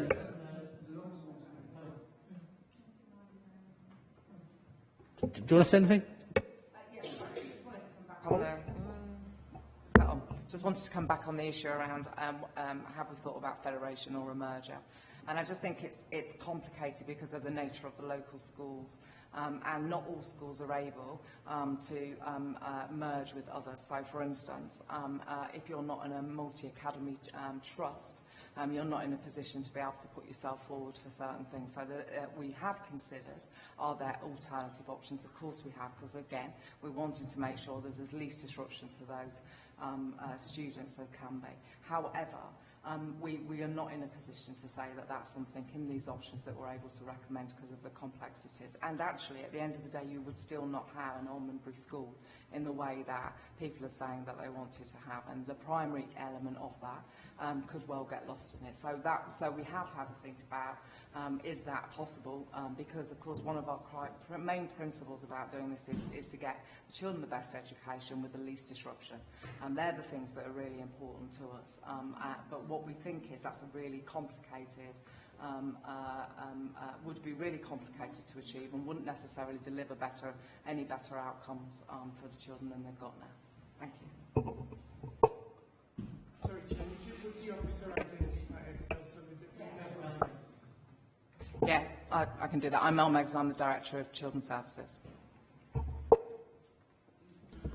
Sure. I genuinely appreciate your willingness to stay and answer questions.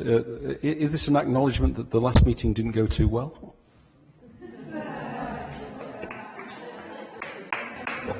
The last meeting was carried out during PERDA, and I was very conscious that I didn't want to actually make it into a situation where it becomes political, because I think we're more grown up than that, and I think this debate has shown that we can actually have a sensible debate. I don't write the council procedure rules, and the council procedure rules stated very, very clearly that we can have no public question time. If I came across a bit arrogant, my apologies. My intention was not to do that. Those of you who know me will know I'm actually quite approachable. That's why I made it very, very clear that we're not in PERDA anymore. And I will be here all night, if it takes all night, to listen to parents and children. And I genuinely mean that. And if any of you want to come and contact me and see me in my office, please feel free to do so, because I want to make this work for you guys.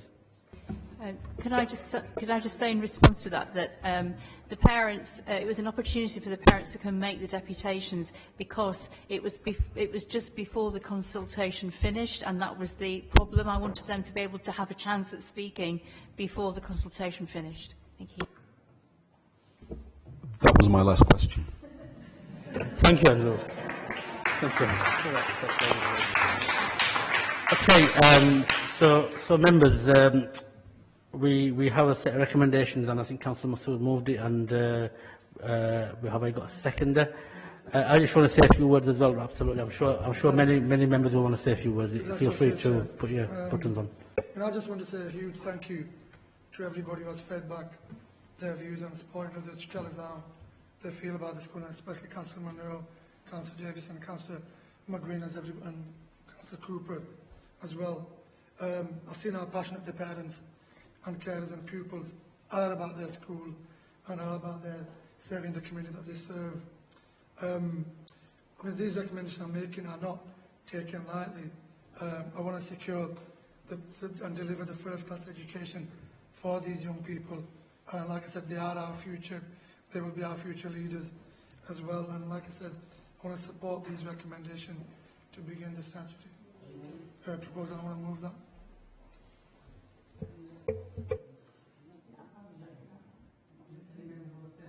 Does anybody want to say anything? Viv, and then Cassie.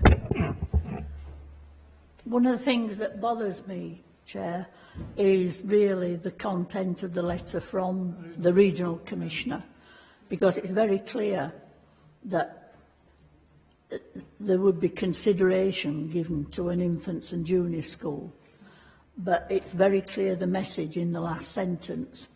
This is my opinion, my anxiety, is that if we don't go with it and she takes it on, she could wipe out the whole of the educational provision in Armorbury, and that really, really worries me.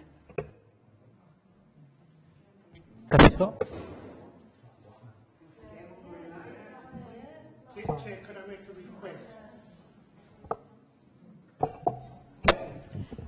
Thank you, Chair. I'd just like to commend the parents for coming today. It's good to hear the voice of the community. I think a lot's been said and about the funding formula and about how the schools in the red, but it's about supporting, you've hit the nail on the head today, it's about supporting the parents, the children, the mental health and growth. And there was a young lady that spoke earlier, well, both young ladies that actually spoke, that you were outstanding and things that you did, when you did mention about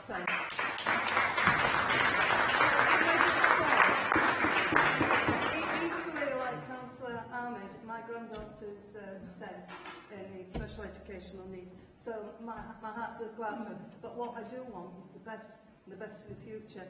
Now, they did refer to a letter, and what concerned me is that you said that you didn't know about it. Well, you've got your councillors that have come with you today. There was actually a report published online for Cabinet report. It's page 37, but it's actually in smaller writing, page 29. So remember them two numbers, go on and read it. And it's absolutely crucial that you read what Councillor Kendrick said. The final things, we will take steps to close the school. So I'd rather sit here for hours talking to you about it, to come to some kind of arrangement so that we can consensus. No decisions being made today, like I said, but I think it's important that you keep coming back, keep feeding in. So please come back. We want to listen to you, and that's the most important thing. And I just, as again, commend you for coming, but do speak to your councillors. They have been invited to meetings. They are part of this process, so you keep going back to your councillors. Could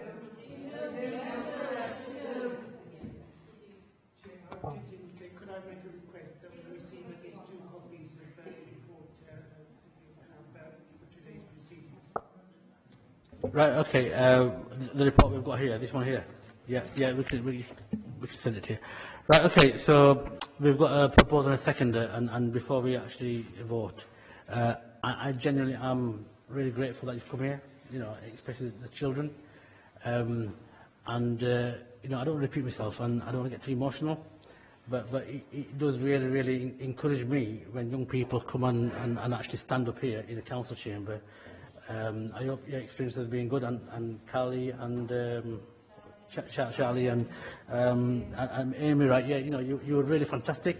You know, you're an inspiration for your school and your community, and you know, it was really powerful what you said. At one point I was going to say, right, okay, let's just agree with you guys and go home, but I can't do that, you know. Yeah, I got to be emotional. But please keep on talking to us. This is not the end. This is the beginning, we will engage. You know, the chair of governors from Netherhall, right? You know, he's here, and he's actually made a commitment, right, as well. In terms of working with the council, we will work with Netherhall and support the other schools as well, because it's supporting the whole of the education community, along with the community. So once again, I'd thank you. So are we okay to move the recommendations? Yes, thank you. What we'll do, we'll just take a show hands. Yeah. What we'll do, we'll just take a quick 4 or 5 minute break. Yeah. Because I want to just shake all your hands, saying that thank you very much. You can hit me if you want, I don't mind, but you know, we'll take a 5 minute recess. Is that all right, Richard? Okay. Thank you very much.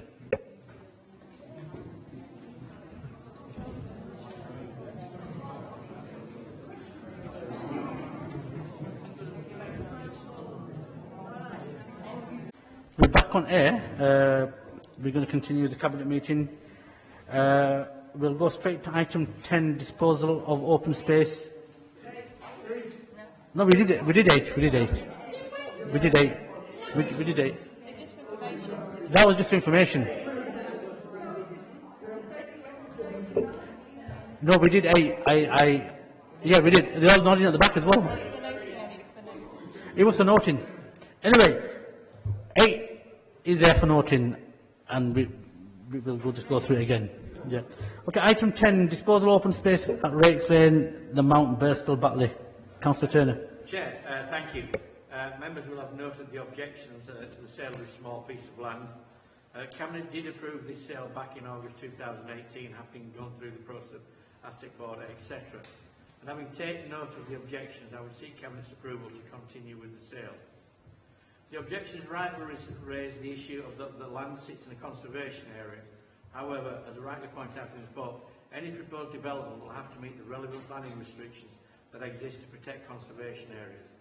So having taken into account the objections, I would ask Cabinet to support the sale, which will give the Council much needed smallish capital receipts, I suspect, but has the potential to help provide much needed housing and jobs subject to planning permission being granted within the conservation area. Thank you, Councillor Turner. Have I got a second for that?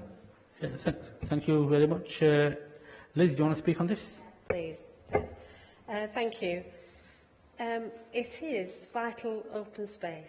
It is a small piece of land at the top of the mount, which, if you've not seen the mount, it's accessed by 2 cobbled lanes, and it is 2 cobbled lanes. It is not allocated, it's unallocated land, but it is open space. And in relation to Rakes Lane, which the mount goes into, on a larger development, the planning inspector actually commented on the need for open space on Rakes Lane in relation to the larger piece of land that is directly opposite, that it is proposed by this council to have houses on.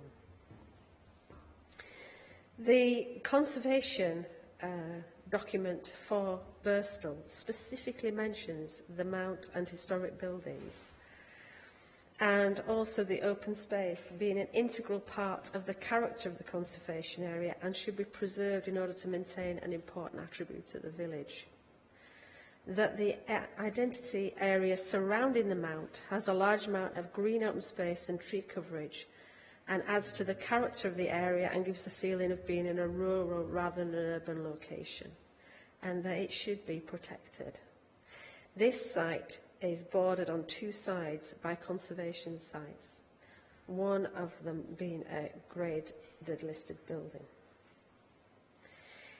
You're proposing to sell this land without any restrictions.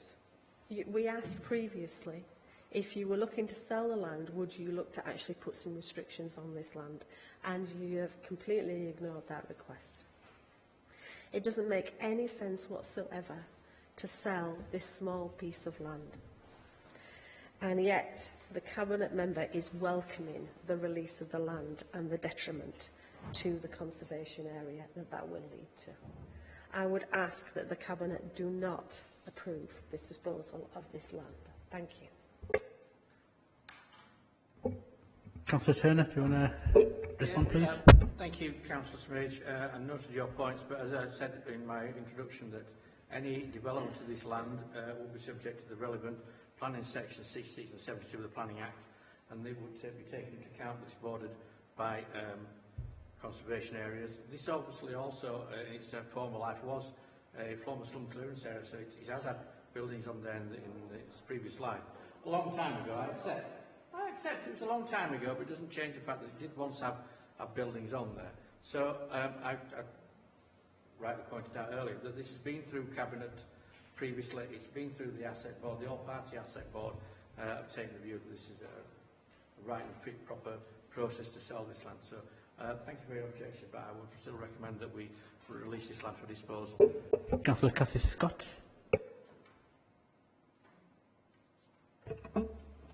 Thank you, Chair. One of my things I was going to bring up on it was there going to be caveats, and I think Councillor Turner has answered that. But with it being within a conservation area, particularly when we parcelled land before belonging to Kirklees and sold it, we've had that there's been a time limit on it, that they had to develop that within a certain specific time. If they didn't, it reverted back to the council. So is there something that we could look at there, that this isn't going to be just another project for land banking, you know, for the future, and it just be left, because we're saying about it'd be better utilised than maintained. Is there some ways that we can look at that in order for it to be maintained, that it's developed immediately rather than left it land banking? When we did the covenants on those, that's when we did the small disposals. We did the actual sealed bid project, and we did stipulate that at the time that they had to have bid development in certain years. We don't normally put caveats on land sales because it restricts the value, and it can restrict the use of them. So I wouldn't recommend in this case that we put a caveat on that's developed within a certain amount of time. Any planning applications, you well know, if it's not started within the time frame of 3 years, they would have to reapply. So yes, it may be land bank, but I think that's unlikely. Okay, I think Councillor Liz may raise some interesting points and sort of very valid points as well, but I think Councillor Graham tries to address them by talking about the planning issues and planning processes, and also the conservation area. There will be conservation regulations or policies that will enable whatever they do to actually meet that. So based on that, you know, I think we have carried out due diligence to actually, you know, do the right thing. So I'd support recommending approval of it. Are you okay in doing that? Okay, thank you, Liz. Okay, members. Item 11, disposal of open space at Rowley Hill, Common End Lane, Lepton, Huddersfield. Is that you again, Graham? Yeah, Chair, as with the previous report, members will have read and noted the objections to the sale, again, of this small piece of land. And again, Cabinet did approve the sale back in 2018, August. And again, having taken note of the objection, I would seek Cabinet's approval to continue the sale. As with the previous thing, it has been through due diligence, it has been through the asset review, all part of the asset board. And as again, many of the valid objections will be picked up by the planning process should a planning application be submitted. So again, having taken into account those objections and the guarantee of the being protected by the planning process, I would recommend that Cabinet seeks to approve this report and release this small piece of land for sale. Thank you. We've got a seconder. Peter? Yeah, Peter, second. Are we okay to approve that, members? Show of hands. Thank you very much. Item 12, Councillor Graham Turner again, early close down review of 1819. Yeah, thank you, Chair. As members will note in the early close down report, this is the early close down report, sorry, and the final accounts were produced in due course. We always try and do an early close down report. As you all know, we have a predicted underspend of around 200k, which, given the challenges we once again face due to unwarranted cuts to our budget, is a testament to the hard work of our staff, and we'd just like to thank all our staff for their commitment and hard work during the last financial year. It's quite timely also that there is this report reviews our reserve position, given the current media interest in such matters. There's a fairly long article on the BBC website showing the declining council reserves across the country.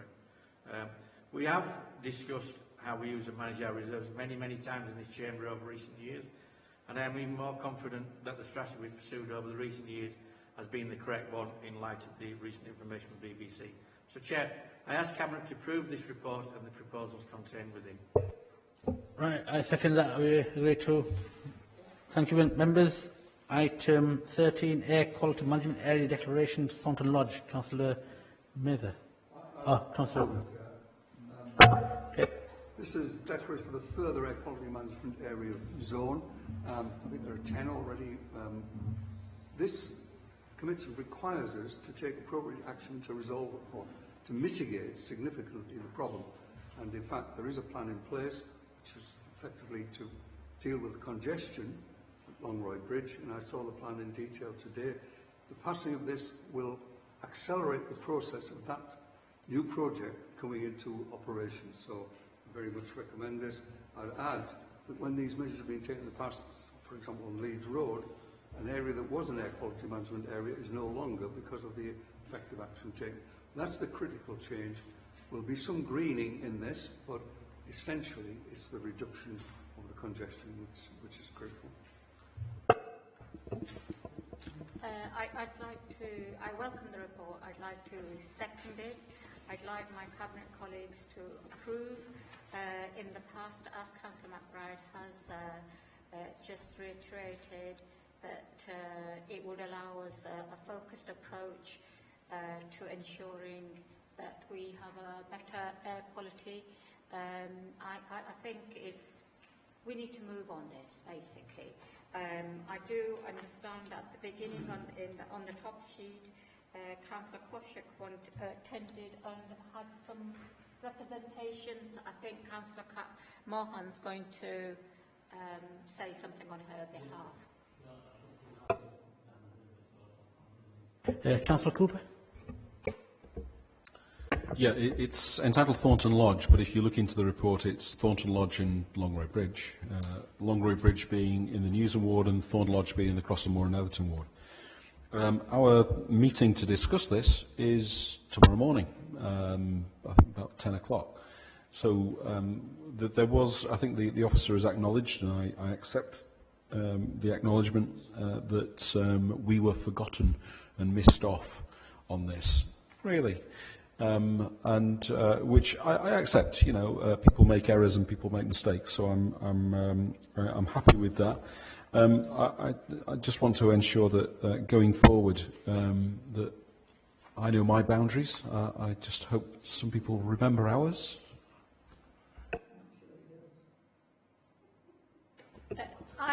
I'm sorry to hear that, Councillor Cooper, and our officers know our ward boundaries too, and I'm glad to hear that the omission will be made good tomorrow's meeting, and I hope you too will be in agreement that we agree this report as soon as. Thank you. Councillor Mohan Sokol. Thank you, Chair. Chair, I just want to welcome the report on behalf of three ward councillors of Crossland and Netherton who could not get here on some reason. So this report I welcome because to declare the Thurton Lodge area as part of the Council 5-year air quality action plan, which they deserve it. Can I ask the officer to note, because this report is not in well detailed, you know, can I ask the officer to involve those three ward councillors to discuss to move forward? Thank you. Can I make a response to Councillor Mohan Sokol? As you see on the cover page of this report on page 201, it says ward councillors consulted, ward councillors invited to briefing session, Councillor Koshik attended, further engagement to be conducted via writing. So as they are not here, I don't know what communication there has been, but if Councillor Cooper is having a meeting tomorrow, I suggest they attend that meeting. All three of us will do that. Good. Thank you. Yeah, can yes. I say? There is, I think this Thurton Lodge, to declare Thurton Lodge air quality is quite different from the Longra Bridge and Lockwood Ward. Yeah, so I think Thurton Lodge on its own. Yeah, Nahid will take that back. Okay, are we all agree to? Item 14, Assembly Land and Property Reserve Town Centre. Who's going to move it? Okay. Chair? We've got a private item as well, right? So I'm assuming we've all read the private item, yes? We're not going to private. Yeah, okay. Fair enough. Good, let's move. Almost side of it? Just now, this is, we need to acquire a key site to introduce the first phase of development to implement the Huddersfield Master Plan. There is no intention deliberately to be not transparent, but as there are detailed negotiations still in place, it would be inappropriate to bring this at this stage to the public attention. So we're dealing with that privately because of the commercial interests of both the council and other people who might be affected. I'll second that, Chair, and also agree with Peter's comments that due to commercial sensitivities, this must remain in private, but I'm sure looking forward to at some point in the future being able to announce to the public and other elected members what an exciting opportunity this will afford us. Councillor Cooper? I appreciate members knowing that Longroy Bridge isn't in the Newsham ward. The town centre is, and one concern I have is that I think I'm pretty good at basically not leaking confidential information and handing bits of yellow paper over to people. But I would expect on something like this in the town centre in the area that we represent democratically that ourselves, myself and my two ward colleagues would be consulted about this and other matters within the town centre. I think there's something here about wondering what the engagement's going to be, because if you're going to be doing things which are, as dynamite as this is, this is an absolutely the proposals are certainly going to be ones which are far-reaching. They're going to be controversial. People are going to have opinions and views about them. They're going to have justified comments. They're going to have unjustified comments, whatever they are going to be. But if you keep us out of information like this, if we're not included prior to stuff, we will be outside the tent. And if we're outside the tent, we know what people do are outside the tent. So please, when things are happening in the town centre, please recognise that we have an interest, a valid interest, a democratic interest, and I'll leave it at that. Yeah, thanks, Andrew Cooper. I had a chat with Andrew Cooper prior, and genuine mistake, and we will make sure you are actually part of that process. You mentioned dynamite. Well, I'm talking about you heard the Big Bang theory. The Big Bang theory, right? Then gave way to the universe as we know it. So hopefully, right? When the details will come out, this will be really, really great news for Huddersfield Town Centre. And now let Peter. This is a strategic cabinet decision. So the information has been kept limited, including to my cabinet colleagues. I must have thanked them for being patient to wait for further information. And it's not as though all won't be revealed. On the 26th of June, the whole plan will be presented. But when these negotiations are going on, clearly you minimise consciously the number of people who have the information in the interests of the parties. And it's just knowing that unintentionally, people might make a slip which could have consequences. We are elected members representing this area. That's it. And so we should be consulted. Anyway, thank you, Andrew, for your comments. Are you disagreeing with that, Peter? Do you think that we shouldn't be consulted? Not on this issue. I don't agree with you. No. I think this was a strategic decision, not one related simply to local members, and I am one of the local members. Part of this is in my ward, i.e. the town centre. So, and if I'd had to exclude my colleagues who would not been members of the cabinet, I would have done so. Which part of the town centre is in your ward? Andrew. No, seriously, it's a serious question. Which part of the town centre is in your ward? That's outside the town centre. It's the other side of the ring road. And I'm being told one thing by Councillor Pandor, and I've been told one thing by you, which are contradictory. Look, what it is, right, is let's not. We will let people know. We will consult you, and you know what my view is, Andrew. Yeah, well, let's leave it at that.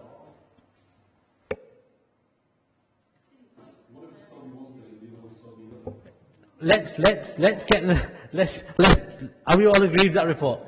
Thank you. Hands up. Thank you. Right, we're going to private session now, so we go off record.